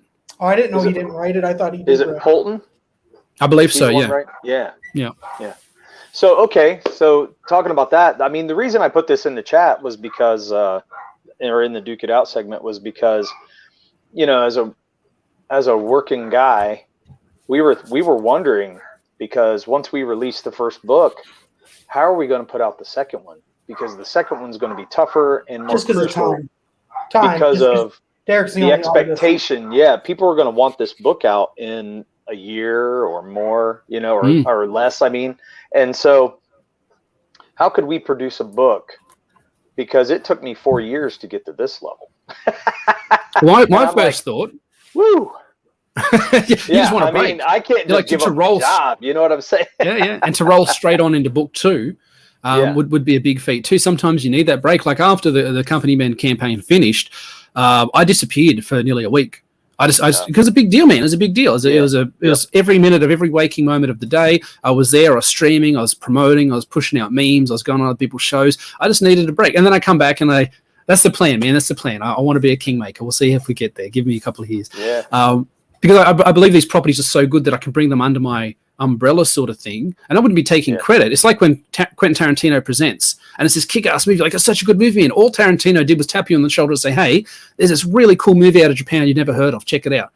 If you like my movies and you're like me, trust my opinion, this is good. Same thing. If you like my comics, you like my reviews, you like what I do, trust me when I say this book is going to be something you guys are going to want to check out. And then it's on you. You look at it, you like it or you don't, whatever. Right. Spielberg's been doing stuff like that for a while, right? Right. My first thought for you guys, though, is hire an inker. Dean's got an inker on the Sinner so he can get the book out quicker. Like he's working on page 1 of the pencils. He flips it over to his inker. The inker's working on that. He's working on page 2, page 3, page 4. Yeah. Same thing with the colorist. He didn't do the colors on the Embrace. There you go. So if you guys pick up an inker, yes, it's an extra cost, but you can have the book done quicker. You can have your money back quicker, and you can roll on to book 3 quicker. It reduces the workload for you. You can focus on those other roles. Like you said, running a campaign, being a front man, being on people's shows, streaming, do your own show. Like that's a big, I stream with Dean nearly every day, and every day's got to work around that hour block that we set aside. And sometimes it just doesn't. Sometimes the kids need me. Sometimes something else goes wrong, and I just say, look, man, I just got to bow out for today, and he doesn't have time to get a guest or whatever. It's hectic. So my first thought is offload some of those responsibilities. Right. That's a good idea. Well, we thought about hiring even a second artist to even cover half the pages. Just come on where, I would still be someone that's close enough to Derek's. Yeah, but get somebody to help maybe do, I don't know. It wouldn't even have to be half the book, but at least some of the book, just to get us up there, Yeah. Just thoughts, and we're trying to problem solve that and come up with a way to make it happen so it would be much quicker.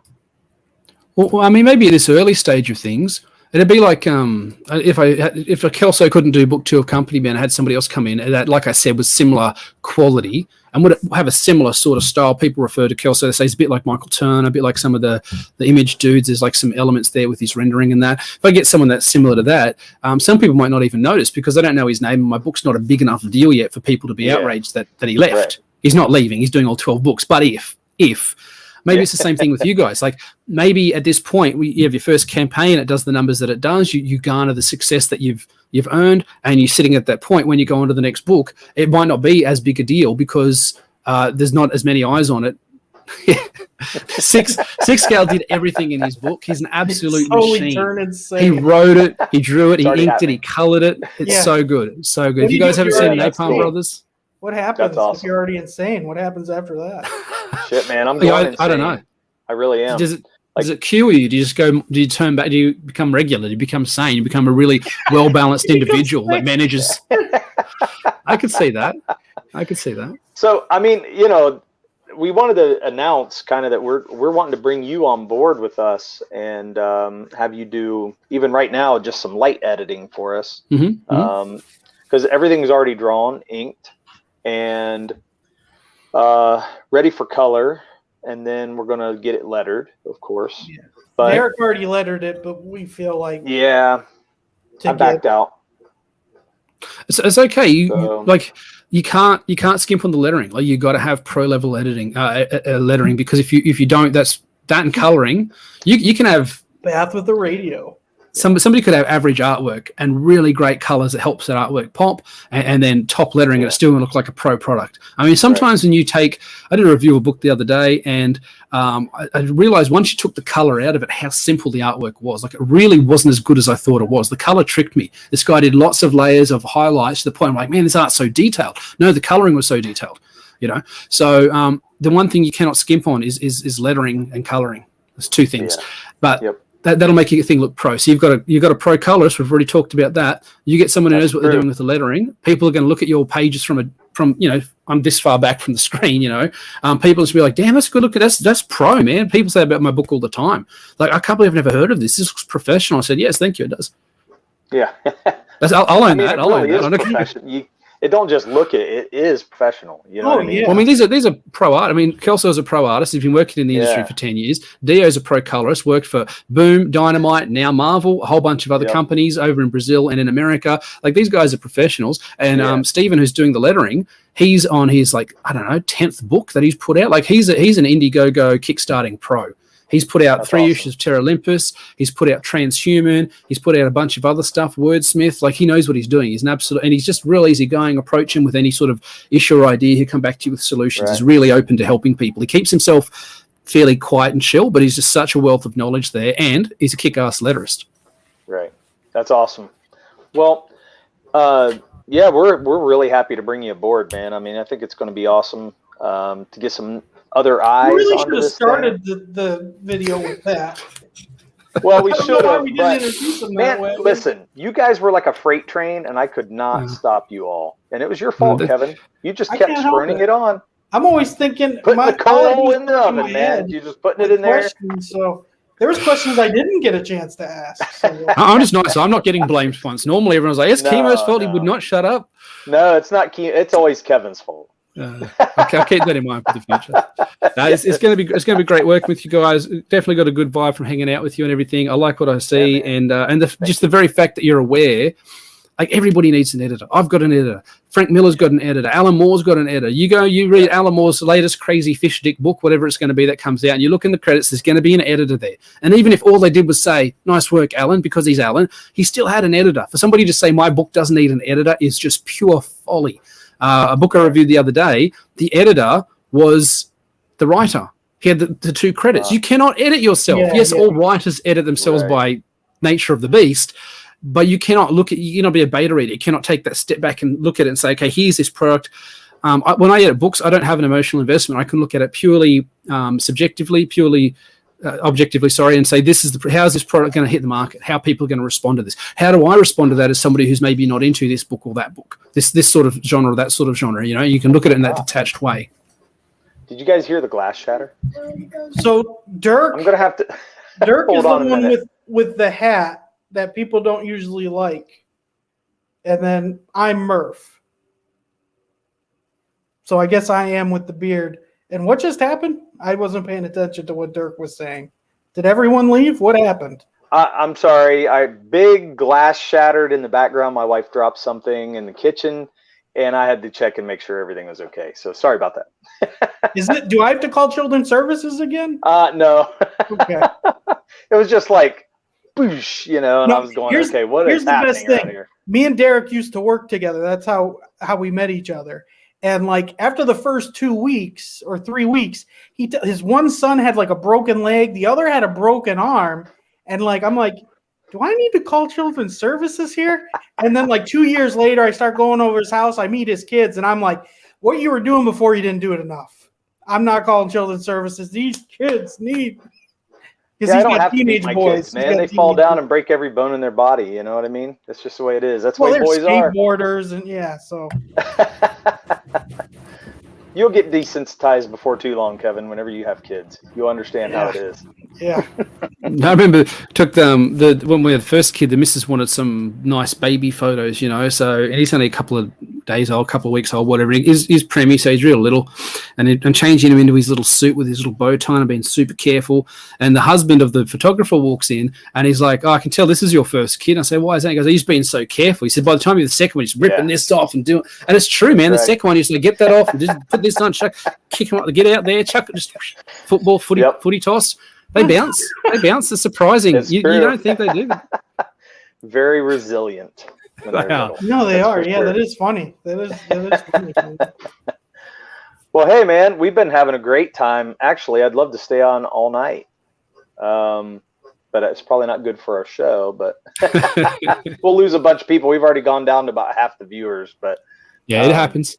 Well, that's something too. We're We're trying to figure out what our stream is. That's something too. We're like, you know what I mean? Yeah. We try to be ourselves, but again, is too much of ourselves bad or annoying? What can we do different than all the other YouTubers and Comics Gate? Yeah, you definitely got to have an angle, because shill streams aren't enough anymore. Just have people come on and talk about their books and nothing but their books. Like the fact that you guys have got a topic that you're talking about and stuff. That's a great way to do things. Especially if you can bring on like some polarizing people, not people that's going to cause drama. People who've got a really strong. I got on the stream the other day. I think it was Dojo Coon's stream, and the topic come up: is it okay for people who make books to review books? And Sweetcast, I watched that. Yeah, okay, yeah. So that was a good one, and he's like, I don't do it, and I'm like, that's all I do. All I do is shit on other people's. But no, I'm innocently fair and objective, and I back up everything I say with evidence. And that was my point. I said, I'll take any of my reviews, just randomly pick a spot and listen to me say something, and I will say, this is this thing because of this reason, every time, over and over again. I went to art school. It's all about validating, the context of the image or the media within the world that it exists. It's not just the picture itself and its composition, the elements of design. Is how does this exist within the broader world, the zeitgeist, that sort of stuff. So when you start thinking like that, it is a bit of a wank, but it's also semi-legitimate. When you think like that, you can't help but think like that, and that's how I approach all of my reviews. But it was great that we had two dissenting ideas on there. Someone who's got a lot of clout and a lot of name recognition, like Sweetcast, saying, no, I don't do that, and me being actually think I'm older than him probably, but me being the young Turk coming in saying, nah, fuck that, I do that all day, that's my bread and butter, that's how I make my channel. Right. We've talked about, sorry, go ahead. That was it. We've talked about doing reviews. My concern is that I wouldn't be objective enough. Like that maybe something I thought, I wouldn't be 100% with it. I'd be too soft because being in the community and worrying, you know what I mean? Even if I'm not doing it on purpose, I feel like it would be hard because you don't want to burn bridges and you don't want to, you know what I mean? And so I'm like, man, how would I know if I'm being real or not? And then you do it once, and so that's kind of why we haven't done it, because I just, you know what I mean? Because it's hard. How objective would I honestly be? My reviews big or someone, am I going to start? And are you going to shoot yourself in the foot if you say Starlight Cats was shit? How are people going to respond to that? Somebody's going to clip that sound bit and put it up there somewhere like Lee said Starlight Cats is shit. I haven't read it, but if you do go after someone, you're not even going after someone. If you just go, this book wasn't for me, I didn't like it, here's the reasons why. What impact does it have you on the wider community? Unfortunately, it is very clannish, it is very tribal, and if you were to shit on one of the big wigs, I think you'd get blowback from that. And if one of the big wigs has something negative to say about your book, regardless of how good the book quality is, there's a contingent of people that will shun it just on principle, just because the person that they idolize said something negative about this book. It could be something completely subjective. Oh, I don't like this thing because it doesn't appeal to me for this reason. And then everybody says, I don't like it either. It's like, but you don't have the same taste as this guy. You're just doing this to be on board. So there is a clannish nature there. When I was doing my reviews, I was doing the good, the bad, and the ugly. And sometimes, not often, but sometimes I'd really struggle to come up with some good. There was some, and that's why I sort of dropped that format, because I was feeling like I was having to. There's some books that just they had nothing there. There's just nothing good. It was just flat, a really flat book. And I'm like, my day is not better for having read this. I have not learned anything. I have not seen a new point of view. I have not been challenged in any way. I haven't even seen an old idea done well. You can take an old John Wick, revenge story. I mean, they killed his dog. It wasn't even his missus. They killed his dog. Oldest idea and oldest. Terrible. Yeah. Right. But done. No, you're right. Well, that movie has been done thousands of times. Thousands of times. Where they killed his dog too, because actually, wasn't it in Lethal Weapon? He lost his dog. No, they didn't kill his dog in that movie. No, I thought they killed his dog in Lethal Weapon. In the second Lethal Weapon, don't they shoot his dog when they kill his dog when they kill his missus? He gets a new girlfriend, the chick from South Africa, and the dog dies as well. I'm pretty sure. I'm like, well, Lethal Weapon had it before that, but everybody's like, oh, they killed John's dog. I'm like, but I mean, it's I call it when I do I call it the motivation mechanism. And it's the cog that turns to get the hero off their ass and do something. And very often it's the kidnapped daughter in Commando, Cheney, they take his daughter. Yes. And the whole first 10 minutes of the movie is Arnold and Cheney smashing ice creams in each other's faces and going waterboarding or paddleboarding or whatever to show how much he loves her. Renegade does the same thing that old Renzo Rodriguez,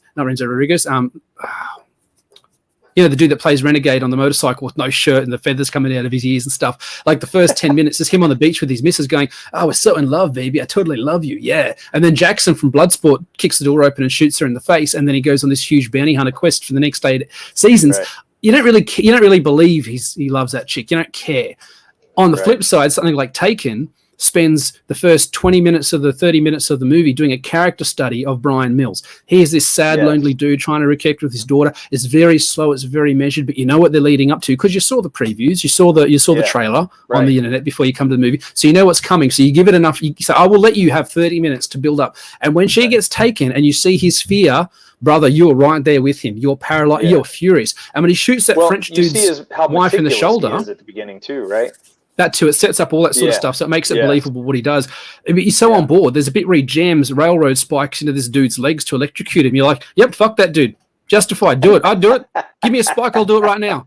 It's been 10 years since I saw the movie. I'll do it right now. He shoots the French dude's wife in the shoulder. I'm like, yeah, bitch, get shot. Your husband is keeping Liam Neeson's from his daughter. Like, you deserve to get shot. She was innocent. She didn't know anything. Are you still rooting for by Taken 3 though? Because isn't it his fault by the third one? Like the second one, okay, I could see, maybe the whole family didn't listen to him. But by the third, either he's not telling them the right stuff or they just don't listen to him. They don't respect. I don't think they shouldn't have done any more. Or if they're going to do it, they should have done it completely. They really weren't worth it. The first one was so good. There's really no point. And the second one, I don't know. It was so Disneyfied. They didn't want to. They didn't want to have any. There's no violence in it.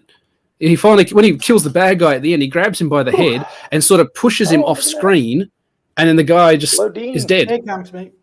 There's my boy Dean. Yeah. Artist on the Sinner, artist on the Embrace. Nice. Co-creator on a bunch of projects, brings fantastic. I know I'm talking about too much, or people might hit him up and try and steal him because he's a great dude to work with. He's also working on his own project on the interim, in between Senate, in between the Embrace.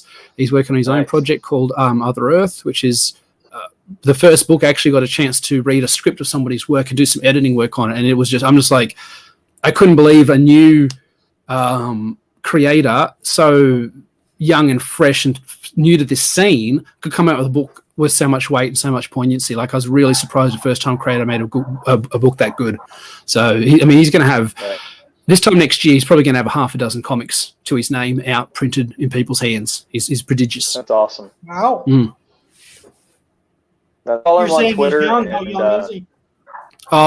He's like 30, 31. I think he's 10 years younger than me, roughly. We give him shit. We always joke that he's like 12.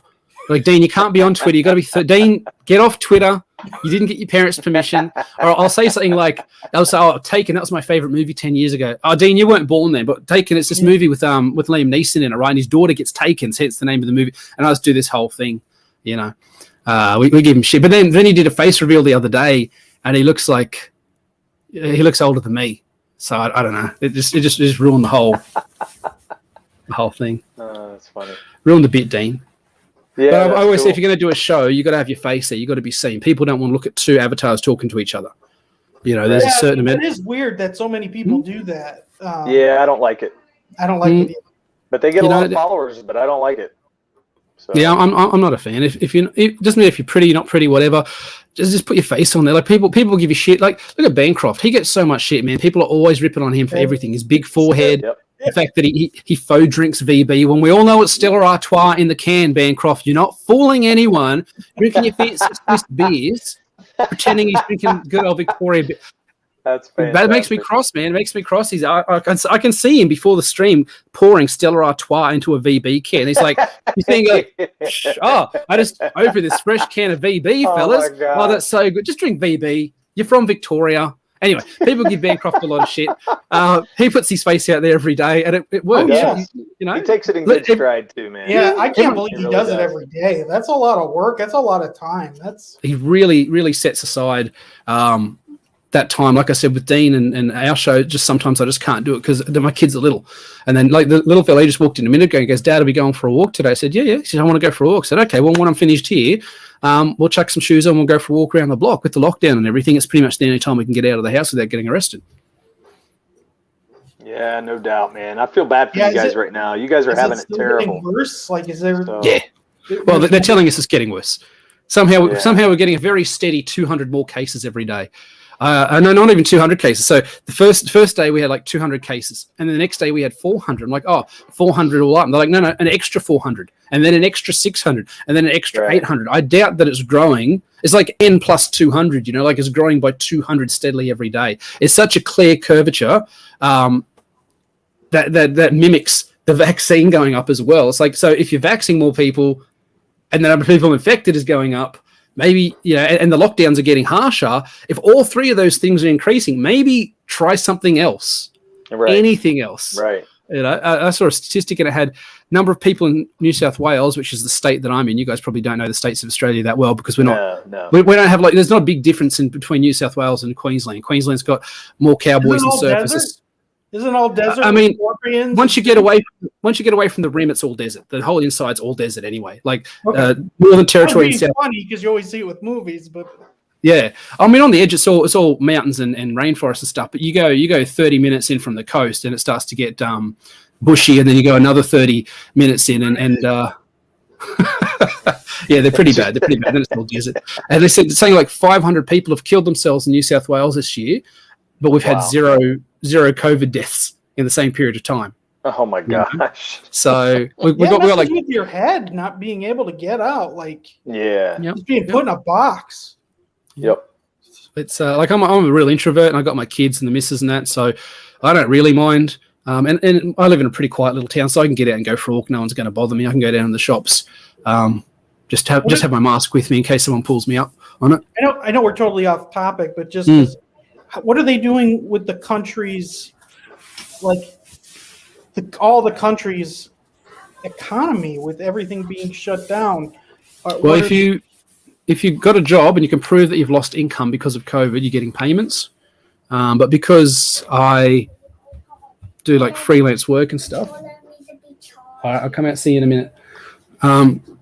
Because I'm the CEO of my own publishing company, it's just me. I don't actually draw a wage, so I can't actually prove that I've lost money because it's all freelance stuff done online. Like I'm working with you guys, COVID doesn't actually stop me from, so I can't get anything. But if you're someone, they're killing the economy. If you're working with someone physically with your hands or whatever, and you can prove that you can't do that work because of the COVID lockdowns, you're getting paid out, which is dangerous because that's just hemorrhaging money.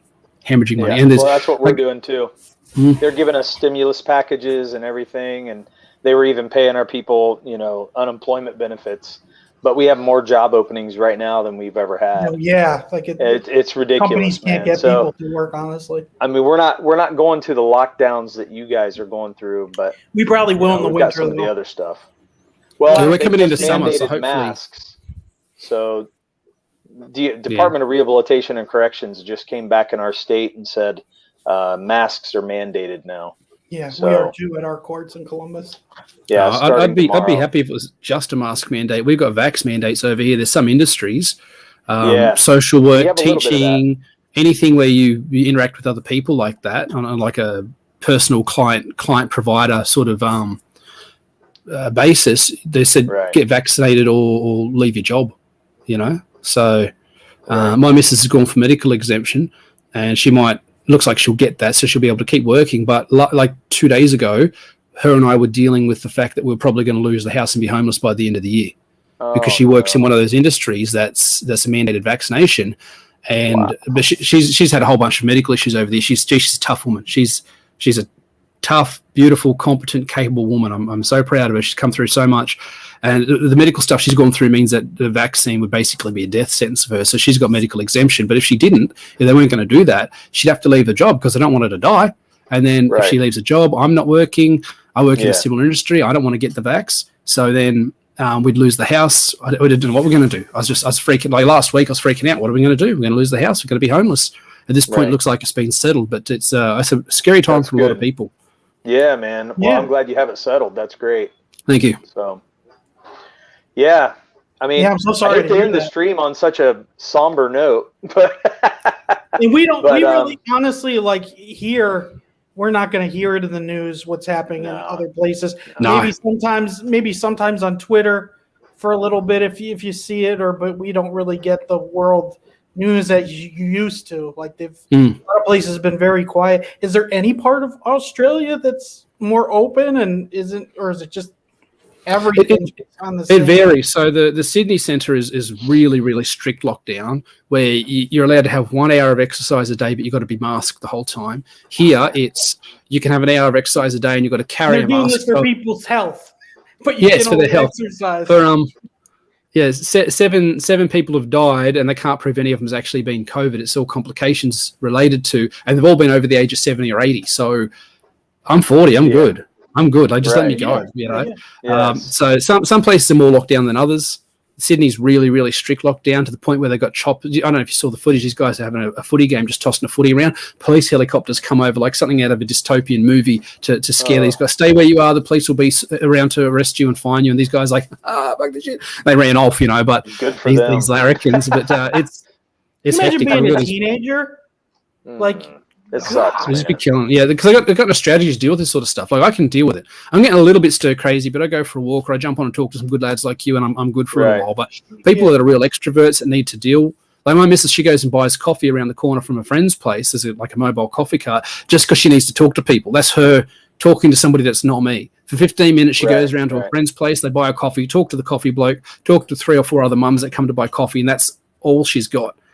You know, and it's driving her nuts because she's an extrovert, man. She loves to be out there and just be talking to people. That's where she gets her energy from. I find it draining. I could do this all day, but if I got to be with real people, it slows me down. Real people do suck. Right. Yeah, yeah, they do. Oh my gosh. Oh well, hey man, we've enjoyed having you on. It's such a great time and good conversation. Definitely looking forward to stuff we're going to be doing together, and man, feels like it's meant to be. Yeah, it's been a really smooth process. I like what I see you guys are doing, and I really think that's what my strength is, like being able to bring that external perspective. And I've read enough, and I've written enough, and I've edited enough to say, hey, I think this will be viable. I think I've got a real natural ear and eye for this sort of stuff that works and stuff that doesn't. So I can quite easily say, I wouldn't do that. I'd do this instead. And I've never heard anybody say, I disagree, I'm going to do what I want to do anyway. Everyone's always said, either said, I've never thought of that, or, hey, that's even better than I was going to do.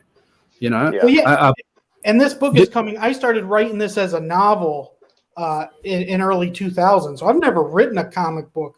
So this is all new. And I've even told Derek, like, you get these movies that millions and millions of dollars are on, and the story is just shit.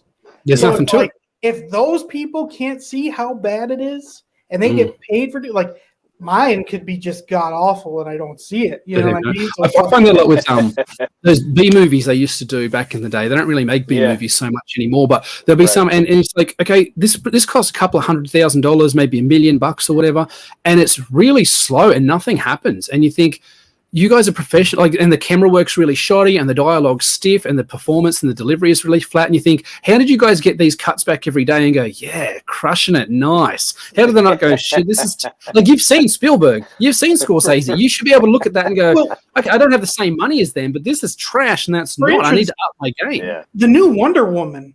How did anyone? Yeah, that was terrible. Doing that, think that was I was so bored. It got absolutely slammed. I don't think anybody liked that one. It was terrible all the way through. The dialogue. I mean, a lot of people all of it saying the same thing about the new Shang-Chi, like it's nothing great. I think it's a case of for something like Wonder Woman, it's definitely the femcells will be like, well, we've got to watch it to support it to Yas Queen all over the chuds that we hate. It's like, I'm just here for a good movie, man. If you can't give me a good movie, I'll watch Taken again rather than that. Like, Taken's fantastic work of art. Yeah. You know? So you got again that zeitgeist, that looking at the cultural context. Why are people seeing this movie?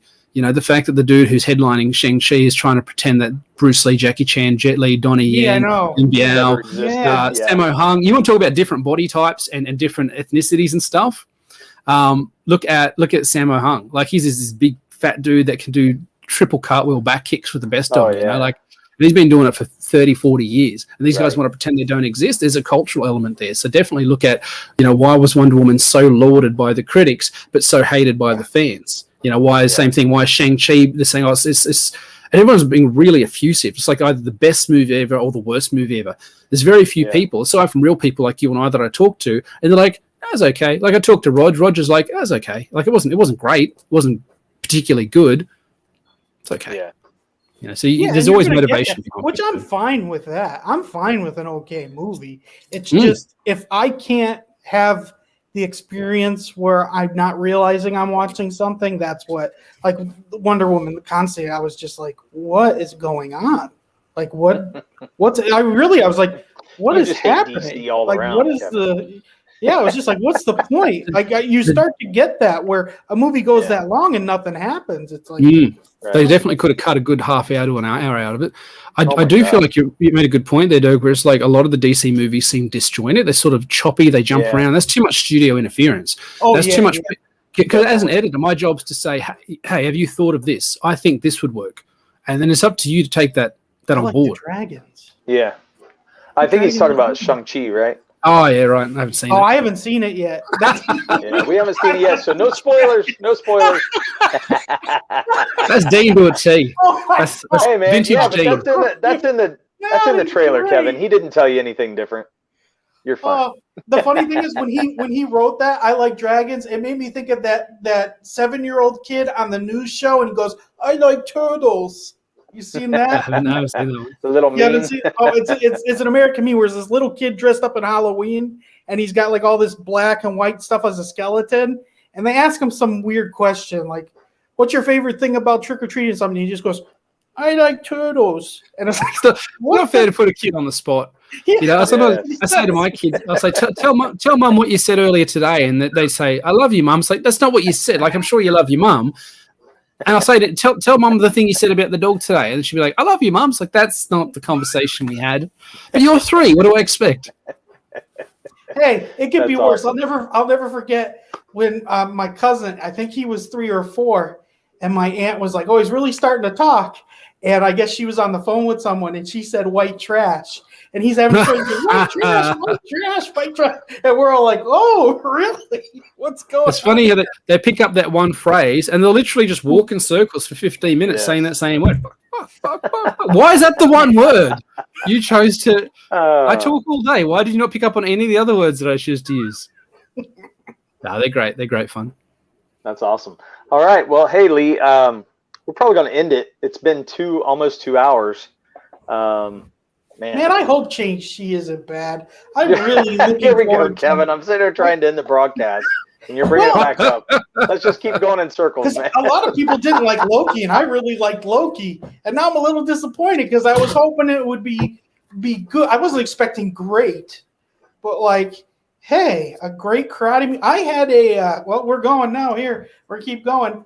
I actually had a phase as a teenager of Jackie Chan where I bought every VHS of his. Even the movies over there when he was young, and I watched everything, and I loved him. So I was hoping Armor of God, right? How good's Armor of God? Yeah.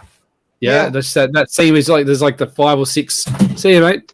5 or 6. So I should stop reading the chats. Like, please stop. Now we're down to 3, Kevin. It's all your fault. The only good thing. It's very disappointing. I thought at least the karate action would be amazing. With the dragons. Great. Oh, you never know. I don't listen to anybody. Make my own opinion, just like everything else. So it'll be all right. Yeah, but a lot of times people are right. We'll see what happens. I wish they are. Wonder Woman when people were right. You guys should watch it and do a review. Do like a joint review, or even bring a third person on. Especially if your views are slightly polarized, or you both disliked it but for different reasons, or whatever. Or even do like a how I would fix it. You know, like is that how the movie would end? Or I do that all the time with movies. Like that. I always think of what I would have done different. Yeah. Mim Hedren was this guy that used to do reviews, and he'd lambast these shitty books like, you know, Barbara Gordon as Batgirl in Brooklyn fighting for Antifa. But he'd say, but within here, there's still something good. And Wait, he said, that what you sounds could like a have done. great story. I want to hear more. Yeah, I I want did to say see what you that. could have Where is done. this Batgirl story? If you changed this, and that, you would have had a decent story. And he outlines how he would have done it differently. And you're sitting there nodding, going, that would actually be pretty good. This dude knows what he's talking about. You know, it's a shame that he disappeared from the scene because he had some great opinions. So that's something else you guys might want to look at. Just it's a good idea. News and that, because I mean, obviously, pretty passionate about it. You got something to say, and you're not afraid to disagree, which is what really makes for entertaining television. Well, we disagree a lot. Well, because we've got about 20 years age difference. I'm 38 and Derek's 67, so I'm really 38. I don't know what he is. He forgets. I think the dementia. Oh my god! So I forget his age too. But because he was more of a 80s kid. Or I was more of a 90s kid, so there's tons of like he doesn't like Ninja Turtles, which to me that's just terrible.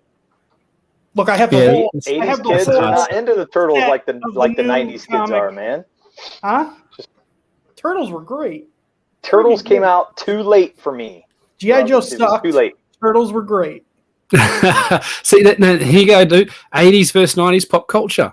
Oh yeah, and have people voting. Okay, put and do like a round robin thing. Have G.I. Joes up against Ninja Turtles. See which comes out on top. Move him to the next round. He-Man versus and I don't see like what He-Man either. Whereas awesome. You're no fun, Kevin. I only like turtles. I like turtles. You're just like that kid on that stupid meme. That was me. Because he was a kid, wasn't it? Yeah. No, I think you're going to get some potential to do some, X versus Y sort of stuff there, and talk through and have the crowd vote on it and talk through why you like it, and why you don't, and even if you go more granular and just do this 80s property versus that 90s property, and bring on someone who's a semi-expert in either, and they can have their ideas. So there's the four of you talking back. That's a show that could work as well. Yeah, it's a good idea. Okay, well, we are like 5 minutes from 2 hours, so I think it's probably a good time for us. The longest we ever did was an hour and 15. Yeah, man, it was great. But that's good because you're just easy to talk to, man. So I loved having you. I'm trying to butter him up so he doesn't kill my writing. That's all I'm trying to do. I'll kill you with kindness. He gets to page 2 and he's like, "What is this? I thought Wonder Woman was bad." What you'll find when I edit is I don't just pick up on the stuff that I disagree with. I also point out, hey, this is great. Good example of doing this. Good foreshadowing. I like how this relates to that. So I'll tell you what works as well as what doesn't, because I want the writers to continue to do the stuff that works. I'll even say I was expecting X, but it come back Y, and that's so much better than what I thought you were going to do with that. That's a great thing that you've done here. So there'll be as much good as not. I don't want you to make him feel better. I don't want you to make him feel better. Let him be on the edge of his seat, man, because that's my favorite place to put Kevin. Oh, that is not a lie. But for some reason, I enjoy it. So some people work better under pressure. That's true. All right. Well, thank you for coming on. I hope we showed your book enough. Yes, I love talking about it, and being able to talk about the context around it at this point is probably as important as talking. I guess, like I said, I can sit there and tell you the characters, but everybody that I saw in the chat, aside from one dude that I hadn't seen before that was a new name to me, everybody there could tell you the names of my characters. They could tell you the company man. They've either backed it or said, thanks, it's not for me, but it's cool that it's out there. It looks pro. That's good enough, So there's not much point in me trying to spruik the book. All I can do is talk about the context and how it relates to the indie scene, and that's something I haven't got a chance to talk about a lot. So this was a great show for me. I really enjoyed myself. Oh, good to hear. Good to hear. And we'll definitely have you back on. Oh yeah, for sure. It'd be good man. Yeah, definitely. All right. Well, see you, chat. Thanks for coming out and listening to us ramble on. So we'll thanks for voting. Thanks for who voted. Yeah, I don't know who voted. That's great. All right, see you next week.